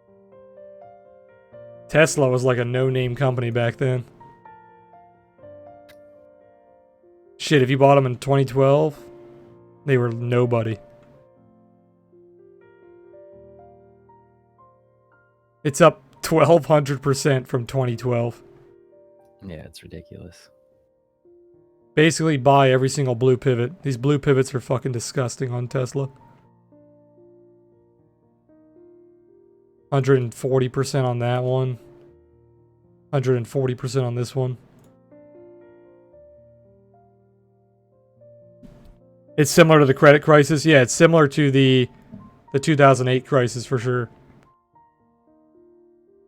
So yeah, I'm going to avoid credit services because I think once the defaults start to get really high and the crisis starts to happen, you do not want to be in those companies. So we're going to hold off on credit services. I'm going to hold off on banks as well. Basically, wait for a dip and when the Fed stop printing money. Yep. I really wonder if Elon's Cybertruck stunt, where he broke the window, was faked so he could buy the Tesla dip. Yeah, a lot of people are saying that they definitely could have did that on purpose to build more reactions on Twitter, build more PR, basically, which I can kind of see because if they've tested that window so many times, there's no fucking way they're going to allow that truck to go on stage and then it's going to break on stage. Like, if they've tested that thing dozens of times and it hasn't broken, there's no way they're going to let this show model have a defective fucking window. I don't see that happening.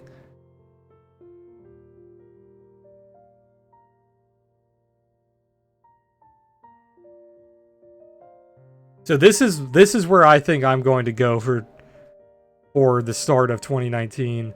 The semiconductor industry. They've been doing very well in 2019. They were outperforming at the end of 2019. All of the companies are still performing very well when it comes to like profit margin and whatnot. We can pull up Finviz here and look at the main ones. We look at like AMD. They had $6 billion in sales, $222 million in income. They have very little debt. AMD is looking very, very good. We can look up Intel.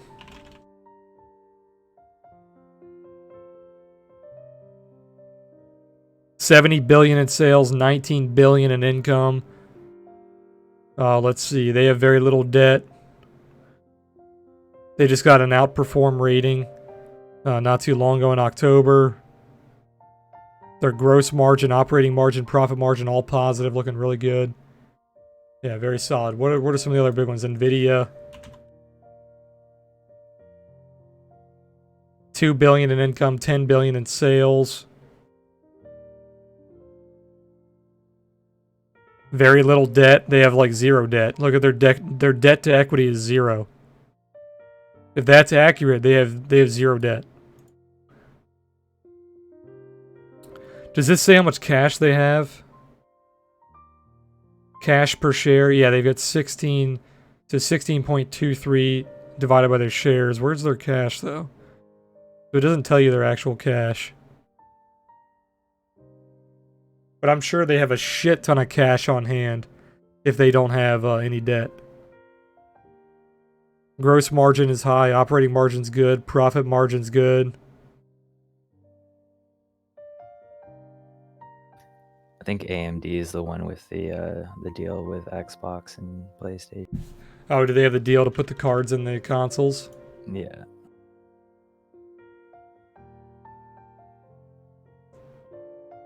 Alright, so now we got to look at semiconductor ETFs. This makes it a lot easier to trade the entire sector instead of buying all the stocks. So semiconductor ETFs, here we go. I think I clicked on stocks. No, there we go. ETFs, okay. Where is ETF database? Here we go, ETF database. This is the one that I always use.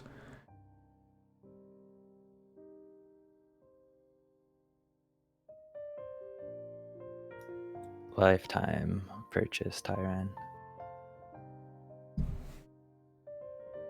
Tyron, you said, yo guys, is the Discord purchase 1 month, yearly, or lifetime? Yeah, so like you said, it's lifetime. We don't do any subscriptions for Discord. We have our indicators based on subscriptions, so we don't want to base our Discord on subscriptions as well. Discord's just a one-time purchase. If you join the Discord, we have 5 indicators that are for Discord members. I've showed off a couple of them on stream. If you go to the Oasis trading page on TradingView, you can see all of them on there. We also have all of our paid indicators as well. Our Discord, I can show you a little rundown real fast. This is what our Discord looks like right now. We just remodeled it not too long ago. Really happy with the remodel. So we have just the basic channels up here for like trading tips. We got my videos and some screenshots and whatnot. Monthly reports have all of our reports for our trading. We have our general sections where we do analysis and whatnot on crypto stocks, options. We have a watch list for trading the next day. Trading strategies channel where we post a lot of our strategies with the indicators. Down here is where we post our team trades, so crypto trades, equity trades, options trades. We have our bots that are connected to our accounts. So these run on BitMEX, and they show my trades. We've got coin scanners for crypto, so if you guys like crypto trading, we've got coin scanners for Binance. Potential breakouts, bottoms forming. You can see how many alerts. It gives you a lot of alerts. So you can filter through these. We have different alerts for our indicators on all of the coins on BitMEX. We just had the contracts just expired on the altcoins. So I'm going to have to go in and redo these alerts for the altcoins within the next couple of days. So those are going to be down for a little bit. But within a week or so, all those alerts should be back up. But you can see we have a lot of alerts here on Bitcoin, Ethereum. And yeah, that's it. That's the Discord. So you get all that, plus 5 free indicators, plus access to us, obviously. The Discord trial is 1 month. So if you guys want to trial the Discord, you just hang out on any of our pages on our website for like 30 seconds. It will have a pop-up with the trial. It's $50 for 1 month. And then once the trial is over, or anytime during the trial, if you're like, hey, I really like this Discord, I want to upgrade, we'll take your $50 that you paid for your trial, and we'll take that off the price of the Discord. So you basically get a free trial.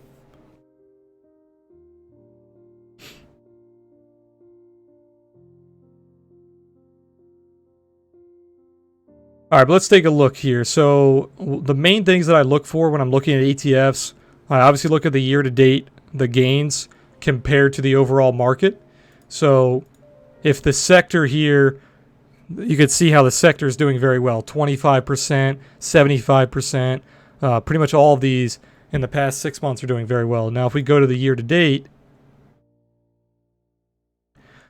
let's see. We're looking at about 30 to 40% on all of these main companies. So when we look at the ETF, we want it to have very similar gains to if we were trading the stocks individually. So these year-to-date gains are very good. These are even outperforming most of the stocks.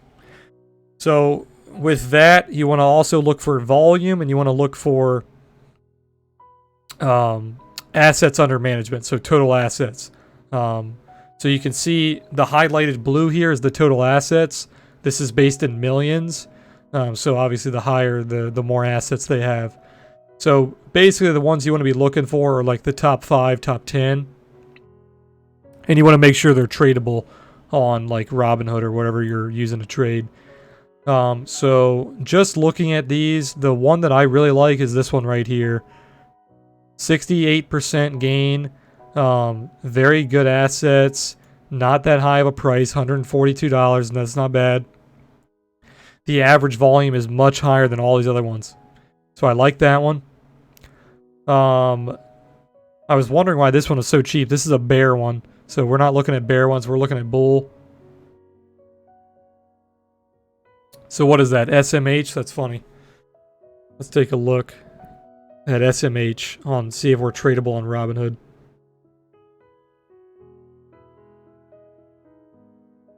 Yeah, so it is tradable on Robinhood. That's good.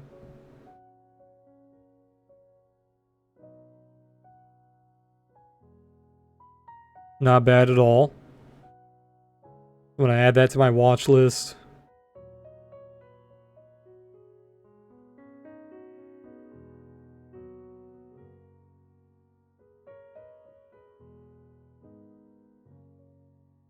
What's this XLK one? So when I found the one on Robinhood, it said the closest relatable one is XLK. Let's see if we can look that up here. XLK. The technology sector ETF.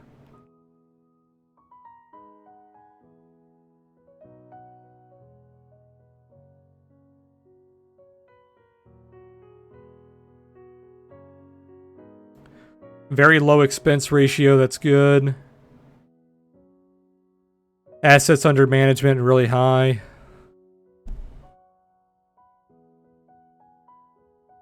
Their average volume is good.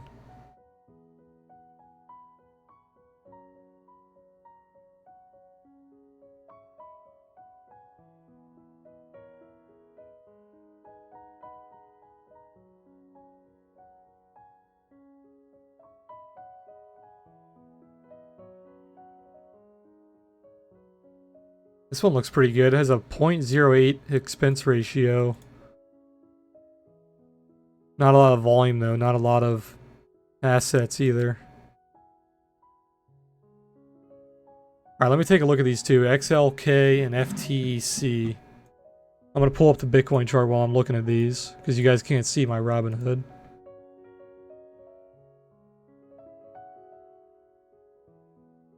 Looks like we're pulling back a little bit on Bitcoin. Alright, XLK. Decent volume on Robinhood, gets about 7 to 10 million a day. What was the other one? FTEC? Let's see if that's available on Robinhood. FTEC. Yeah, that's available as well. Not a lot of volume though. I'll probably avoid that one.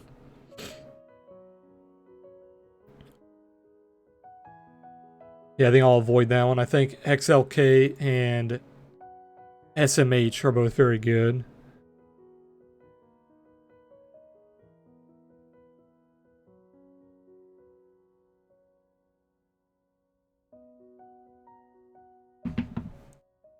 Alright, so let's go ahead and chart these up. Oh, Bitcoin's getting nuked here. We're back below break even here. As long as it's above VWAP, it's still okay.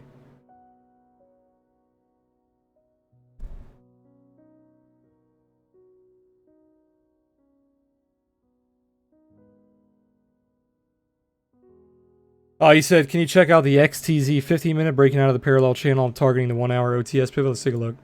XTZ. What is XTZ? People have been talking about it. Is that Tezos? Yeah, it's Tezos.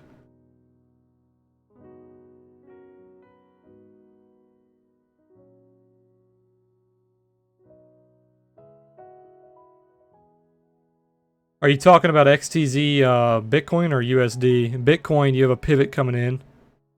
Are you're talking about USD? Let's take a look. So Bitcoin, we already hit this pivot. Kind of wicked it a little bit.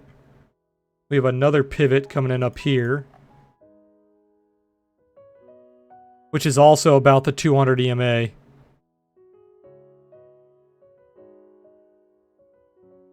So you're targeting the 1-hour pivot. Which one is that? Okay, that one's a little higher.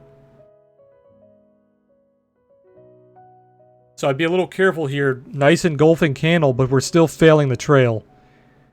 So you can see that trail has been red for quite some time. And all of these sell signals have been pretty strong. So unless we close above the trail here, it's pretty scary. Now the 15-minute looks pretty good. You're above the 72 moving average. You're above the trail. You're above your previous pivot. Momo's climbing. Looks pretty good. So we have our range low back here. I'd say if we stay stay above our range low, it looks good. If you get back below that range low, around like, what is that, 130? It's pretty ugly.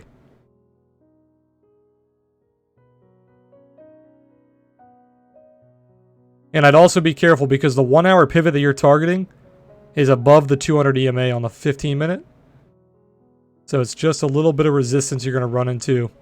You're also above that pivot over here. So you're going to hit a wall kind of around that 132 range.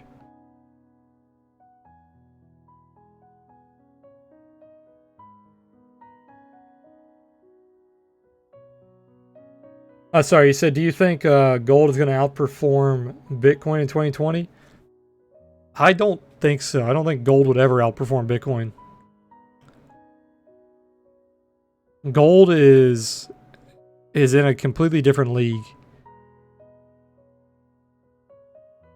Even if Bitcoin is bearish, it could still flip at the end of the year and still outperform gold. You see what I'm saying?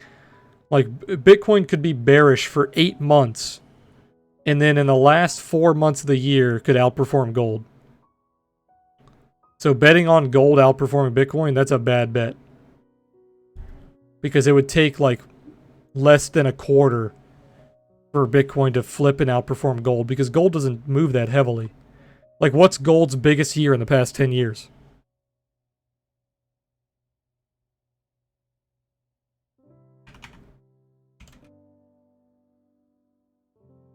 Like, look at this. This is gold's like biggest year. And that's pretty big, 30%. Gold did 18% this year. So like what's the last 10 years? Last 10 years, yeah, so the biggest year is 30%. The average is, I'd say, probably about 10. Yeah, it looks like it's about 10, 15. So it's hard to say. It's hard to say that it would outperform. Any price prediction on SPY? I think if Trump wins the election, I think the SPY is going to continue upward. There's no reason it shouldn't. He's doing great things with the economy. The trade deals are going very well. If him and China finally come to an agreement like they said they have, I think we are going to see the SPY continue to outperform in 2020. As long as he wins. If he does not win the election, I see a correction in 2020. So, it's hard to say before 2020, but I'd say if he wins, it's looking good. If he doesn't win, it's not looking too good.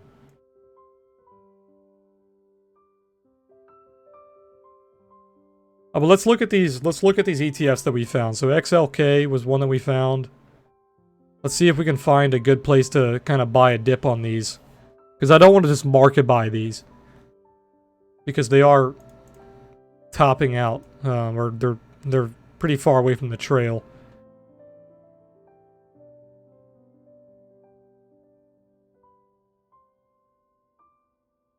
Looks like they're pretty much just following the SPY. So it's kind of like we're going to be trading the SPY. It does outperform a little bit, though, because it's based on technology.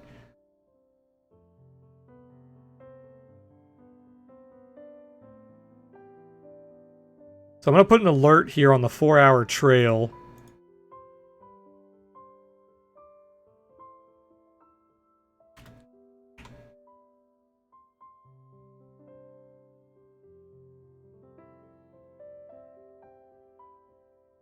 Let's do once per bar here.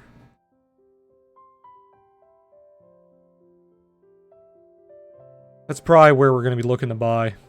The 4-hour trail. We're going to wait for that.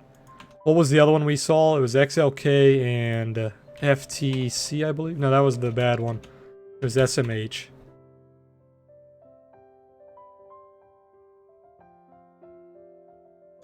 This one looks a little bit more bearish. So let's go to the daily trail on this one. Where's my alert here? Set an alert. Let's do a buy the dip here on the daily. Once per bar.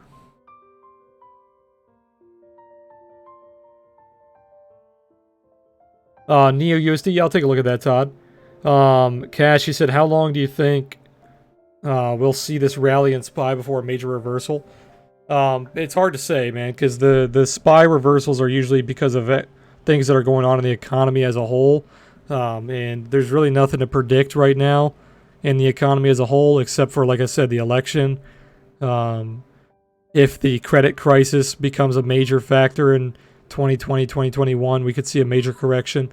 But until something major changes in our economy, there's no reason for it to just correct randomly. These corrections don't just happen randomly. They're caused by something fundamental, fundamentally that changes in the economy, right? Like we see crisis in 2008, we have elections, we have like Great Depressions, recessions, all that shit. It's really hard to predict. So the closest thing that you can watch for is going to be the election. If you're a bear on the SPY and you're waiting on like a selling opportunity, I think the election is going to be your biggest chance. If Trump somehow loses, which I don't see happening, they're trying to impeach him, but it's very, very little chance of him getting impeached. Very little chance of them winning the election, I think. You can look back in the history of our past elections. The sitting president wins the second term nearly every single time. And I think if he wins, it's good for the economy. I know a lot of people. I'm not getting into politics here. I'm just talking about economy, like market wise. A lot of people don't like him, but what he's done for the economy has helped the stock market for sure. So, if he wins, there's no reason that the stock market should not continue upward.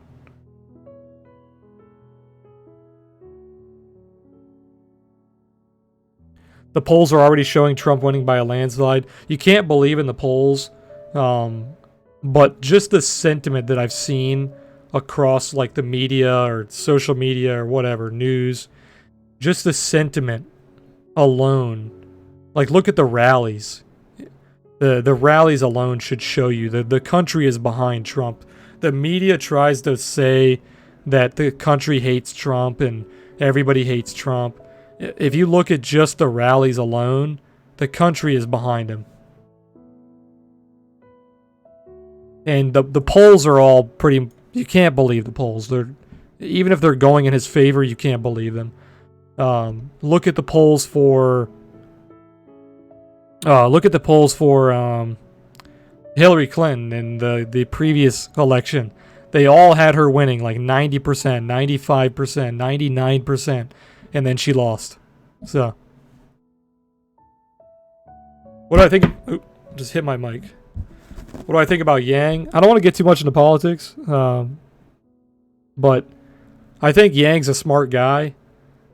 But I think he is still leaning towards this socialist mentality. And you guys know me. It doesn't matter if I'm Republican, Democrat, whatever. I'm a capitalist before anything else. So anything that leans towards socialism, I do not like. And I think he's leaning towards a socialist. So I don't see him winning. I think he is their best chance, though. If they make Yang their nominee, I think he is their best chance.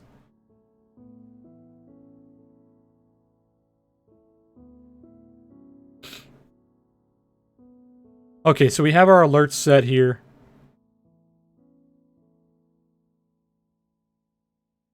Let me get rid of all these other alerts. We have so many alerts here.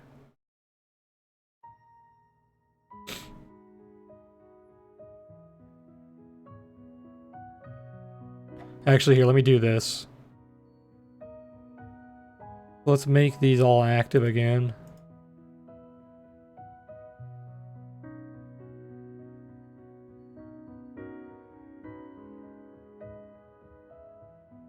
I don't need this one. That's in Discord now.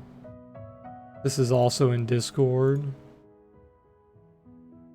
Yeah, these are all in Discord, so I don't need these anymore. Okay, now I can delete all the inactive. There we go. Boom. Beautiful.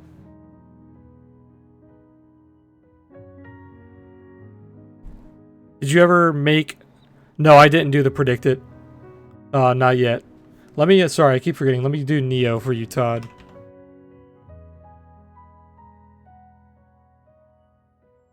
So you didn't specify what time frame, so I'm just going to go over a couple. The daily looks like you're starting to break out here. You are above the trail. Looking pretty decent here with this engulfing candle. Let's look at the 4 hour. 4 hour showing the same thing. Nice little breakout. You're above the 200 EMA. You're flipping all your pivots into support. It looks pretty bearish right now, though. I wouldn't take a long here. I'd wait for a pullback to maybe around $9 towards the 200 EMA, towards that pivot. $9 looks like a good place to look for a support.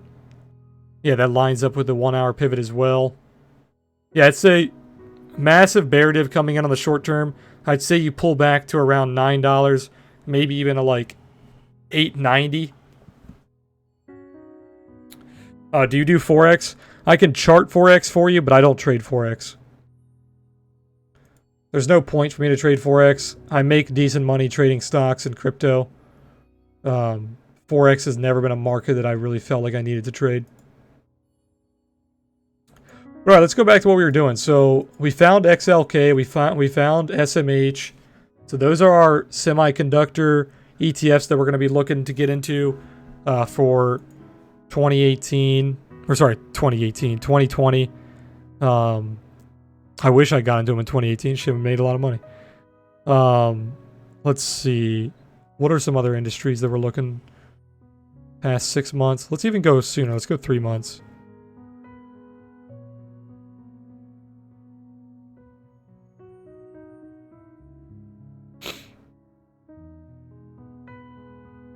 Why are railroads doing good? That's kind of funny. Resorts could be huge.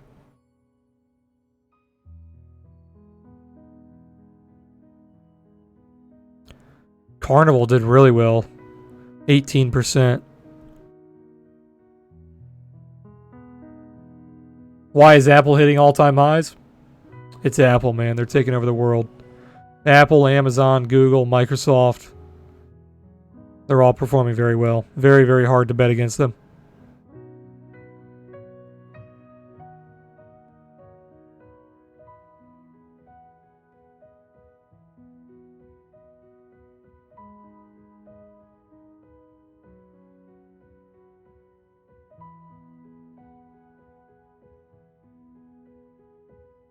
Yeah, resorts looks pretty good. We could look into resorts.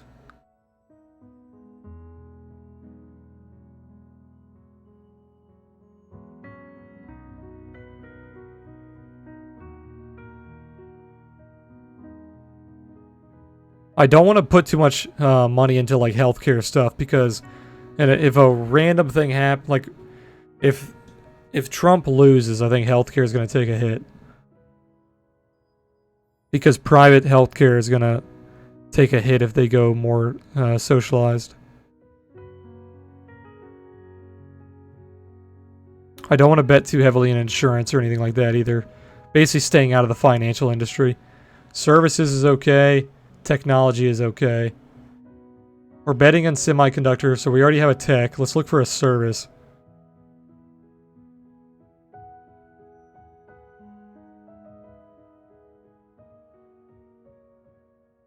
CATV or CATV systems could be good. Resorts could be good as well. So let's look up some resorts ETFs and some CATV ETFs.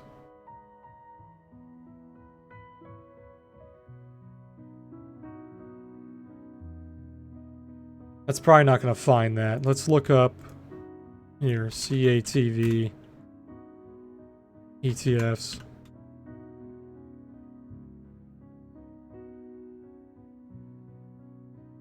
These are media. Communication services. XLC. Let's look up XLC. Expense ratio is pretty standard.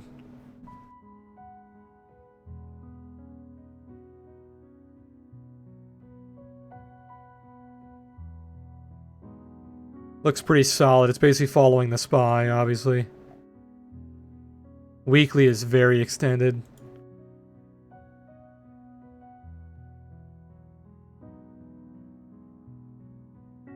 I'd probably look for a daily trail on this one, probably around 53. Checking on Bitcoin real fast.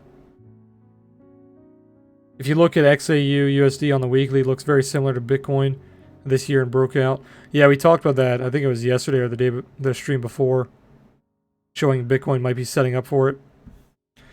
Yeah, people like to pull out the gold comparisons.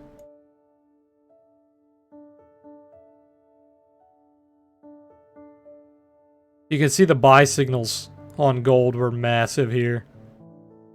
Very, very strong uptrend. We don't see that on Bitcoin. The trail is actually working against us here.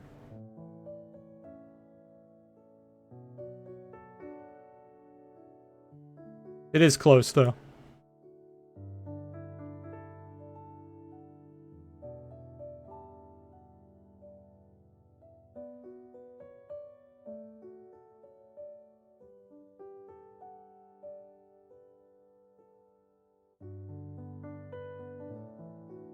Flipping the trail bearish here on Bitcoin, on Renko.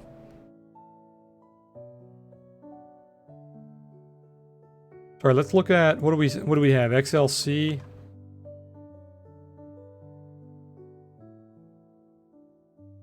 I want to put in a daily alert here for a buy the dip. This is on the daily.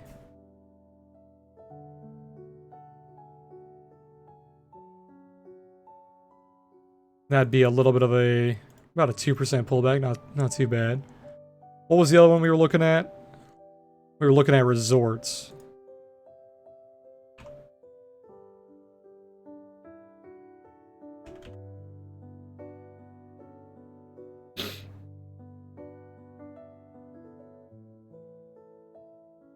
Host hotels and resorts.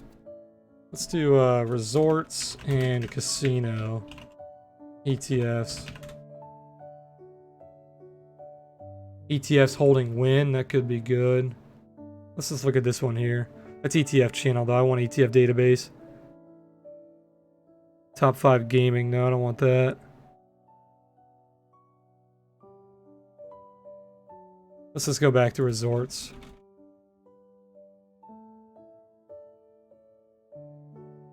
Yeah, the music I'm playing is where is it? Calm piano music 24/7 on YouTube. If you have Spotify, Peaceful Piano is the best playlist on there. Not ETF.com, goddammit. I want an ETF database.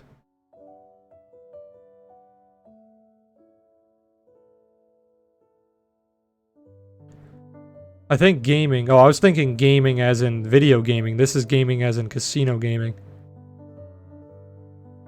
Yeah, casino gaming. Okay. I thought this was video gaming.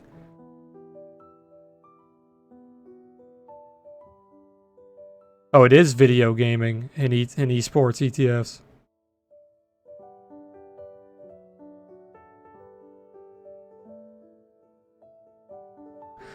That's actually something that we could look into because Xbox and PlayStation are releasing new consoles next year. This actually could be something that could outperform quite well. Oof, that expense ratio is a little high.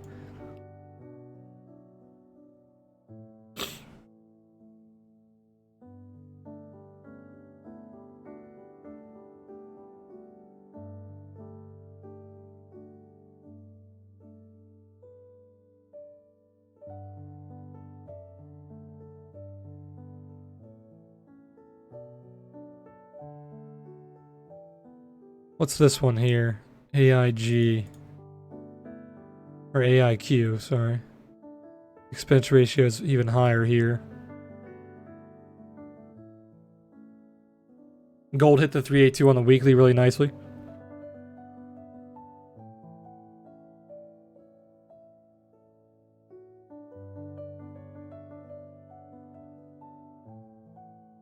Not a whole lot of assets. How many assets does this one have? Let's see. 57. This one has 46, so neither one of these have a lot. Let me see if they're tradable on Robinhood first. That's the number one thing we need to check. So what is it? ESPO? Yeah, ESPO. Yeah, it is tradable. Very, very little volume.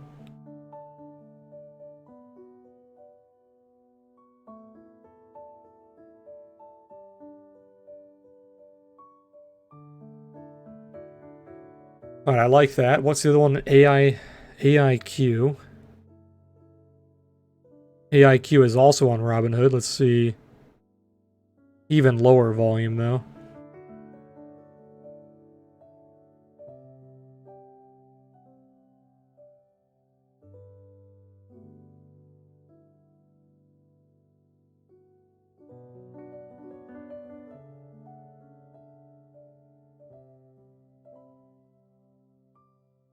All right, we'll add that to the watch list, too.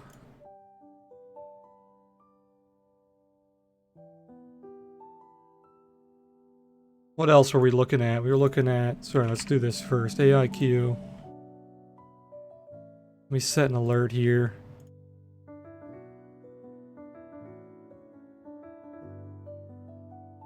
Let's go for the daily. And then what was the... I need to make a watch list for these. What am I doing?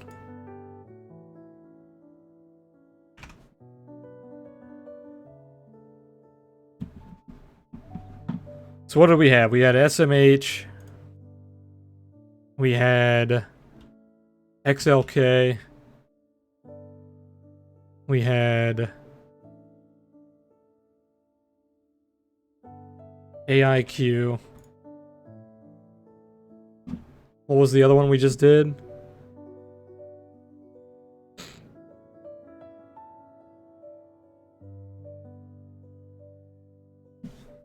ESPO. ESPO. We're not looking at just stocks right now. We're looking more into ETFs. But yeah, I can take a look at Activision. They're probably going to do very well. I'm looking at trading more of a broad market.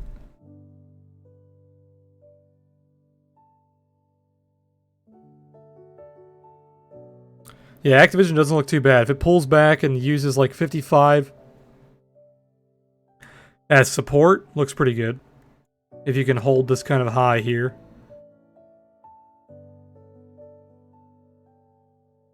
Their last earnings were decent.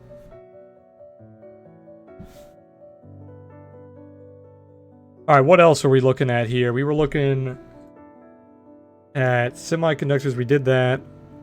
We were looking at resorts. Oh, we were looking at CATV, the CAT-V systems. So like Netflix, Disney. Okay, so let's do streaming services ETF. 3 ETFs to watch as Disney signs up. 6 ETFs with Netflix exposure. Let's look up these two here.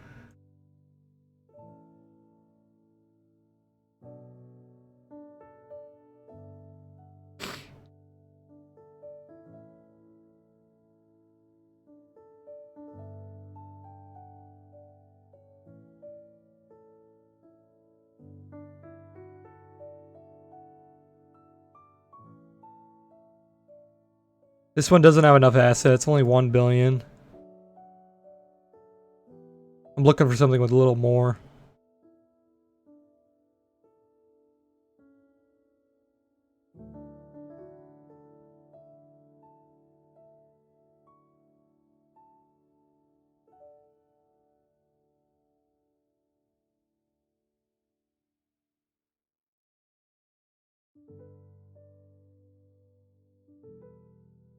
This one's not too bad. Why doesn't it give us a ticker?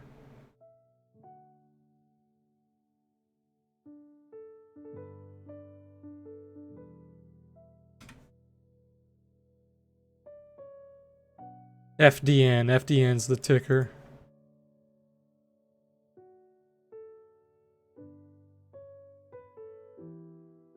That looks pretty solid, actually. Getting back above the trail here.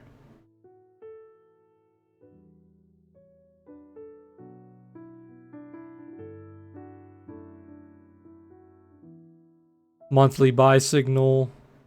This looks pretty good, actually.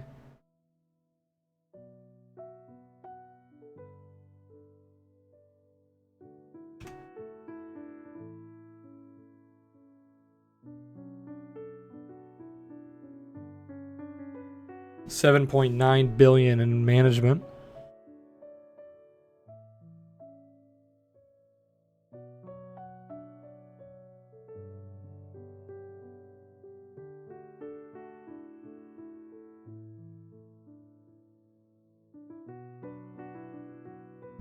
I'm going to keep an eye on this one. Let's add it to our watch list here.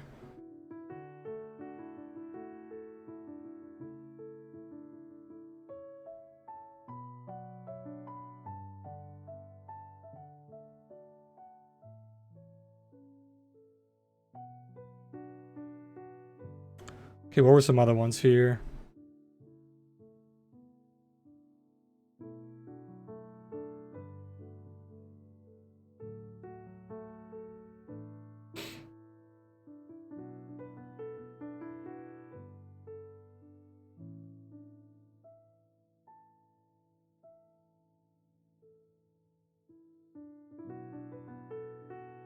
Alright, I don't like any of the other ones there. Let's look at these.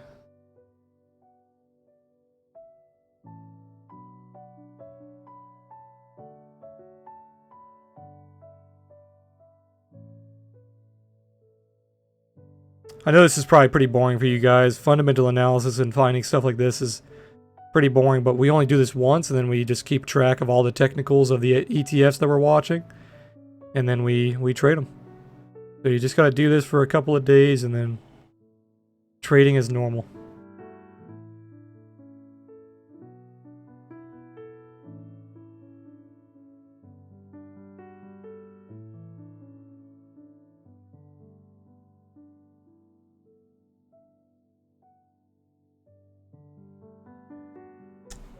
These aren't what I want. Let's see. What are the biggest streaming companies? We have Disney, ETFs with Disney, and I guess Netflix is the other big one.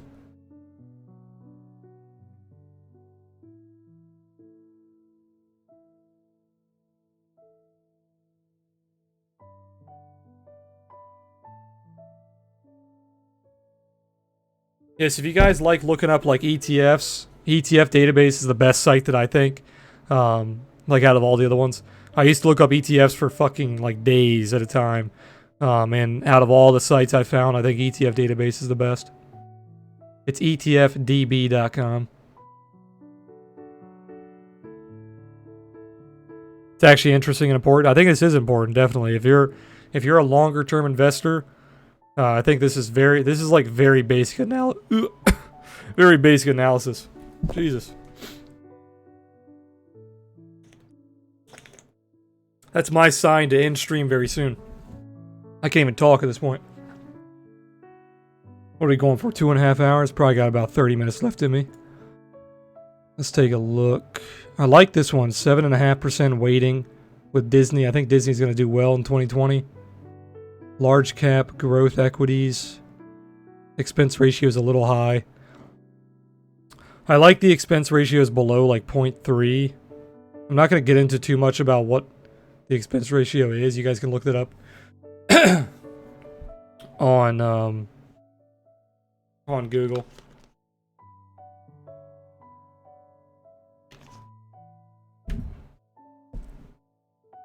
Some of these also pay dividends too. They're usually not very high dividends, but some of them also pay dividends. How to play options on ETFs? Any strategies? I don't have any option strategies. I'm stepping away from options for right now. I am not a consistently good trader on options, so I'm taking a little bit of a break. I trade stocks much better, and I trade crypto much better. It seems like options, it just fucks with my head, man. I don't manage my trades properly on options. All right, let's take a look at this one here.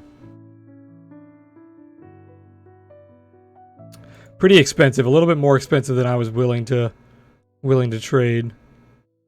Especially when I'm building a portfolio, I don't like taking these really expensive stocks, or sorry, ETFs.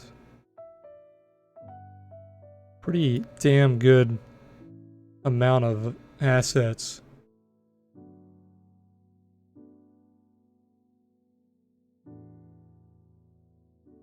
I like this expense ratio here, all cap equities. Take a look at this one.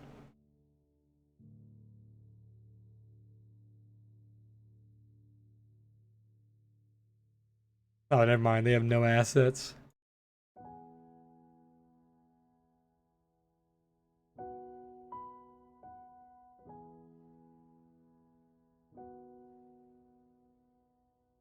They also have no assets.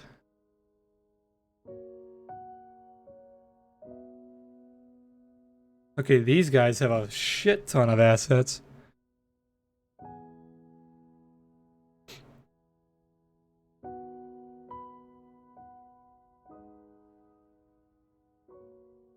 Sector, consumer discretionary, sector specific media, I like that.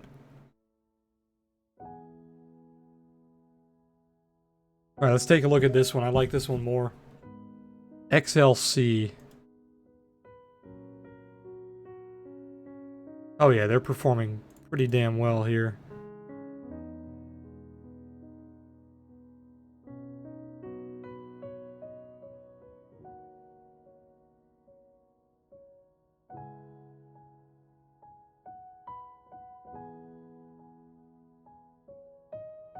Yeah, I like them. Let's keep an eye on them. Let's also put an alert here to buy the dip.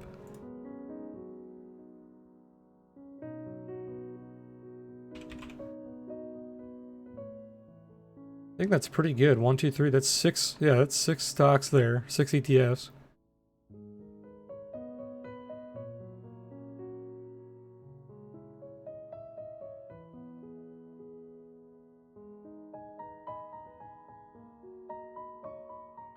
They're all pretty much the same looking chart because they're all following the SPY. FDN is the outlier.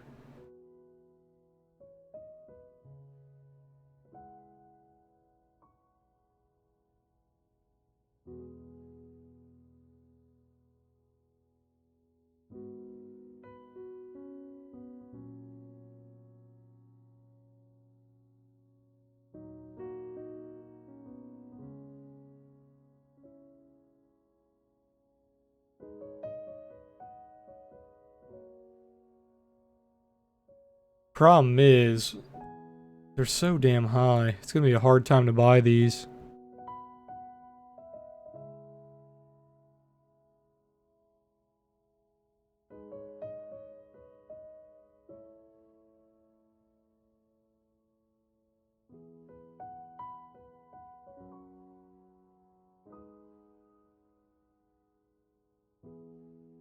The only one that's like an easy buy is FDN.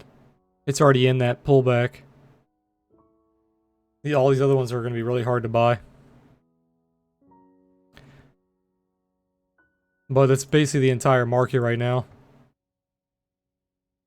All right, that's it for now. We'll do some more of this next stream.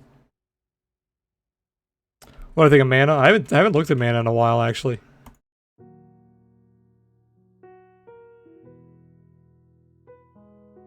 Starting to climb, it looks like. Nice little bounce here. Momo's breaking out on the weekly. Daily's doing pretty damn good. How's Mana USD looking? Because I have Mana on Coinbase. Hey, not too bad. Look at that. I called out this weekly bull div a long time ago, so if you guys paid attention to that, you could have made 55%. Could have made 76%. Hell of a trade. I've been calling this out for a long time. What is it currently at? 33 cents.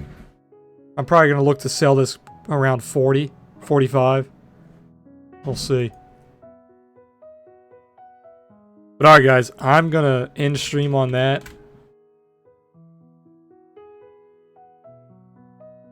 Yeah, looks like the 4 hours pulling back a little bit. Key toy. Probably look for a bounce off like 418, 419. If we retake the trail, you could look pretty good. Daily's trying to bounce off the 200, but it's really extended here.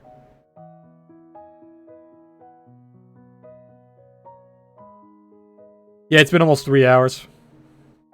We've almost streamed for 3. I've covered everything I wanted to cover, though. I thought it'd be a little bit longer, but we got everything. We got Bitcoin in. I got some ETFs in.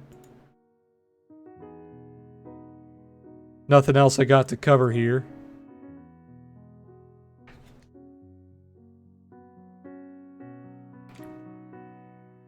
I thought it was going to take me a lot longer to find those ETFs, but I think we got a good mix here. Unless there's another sector you guys want to look at. I'm looking at mainly like semiconductors. We're looking at media. Mainly streaming services. There's really nothing else. Semiconductor falls into technology. That's basically what I'm looking into. I don't want to bet on financial industry. I don't want to bet on energy really until we see kind of what's going on with the trade deals. No stream on Monday, Steve. We don't stream on Monday, Wednesday, or Friday, but I will be streaming on Tuesday, Thursday, and then Saturday, Sunday.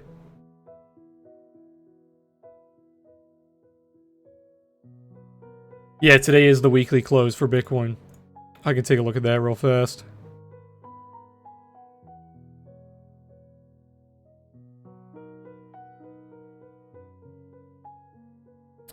Nothing to really talk about on that. Just another doji. We've had about 5 dojis in a row. Kind of have a little bit of a bear flag going on. Little accumulation. The only thing scary about the weekly is this kind of level up here. It's like 7,800. Where we have that support turning into resistance. It's pretty scary, but it really looks like it wants to break out here. I think to at least 8,000, maybe even like mid 8,000. But we'll see. But alright guys, appreciate you guys being here. Like I said, I will be streaming Tuesday, no stream on Monday. We'll be doing a little bit more of probably looking for some ETFs if we find any other sectors we like. Probably looking at some energy stuff. But I think I'm going to hold off on energy next year. Could look at like some oil stuff maybe. But yeah, that's it for the stream. If I take any more trades on Bitcoin, I'll let you guys know in Discord as always. I'm currently still in that long. We're literally like sitting at my break-even price. It's exactly at my break-even actually right now. Look at that. Is at my break-even to the dollar. But if I close this, I'll let you guys know. Looking like it could come down a little bit, probably towards VWAP, but I think overall we still we could look for some buyers here. As long as we regain the daily POC. If not, most likely going to head down towards like 7,300. Alright guys, I'll catch you guys Tuesday. Hope you guys have a good rest of your weekend. And I'll see you guys later. Peace out.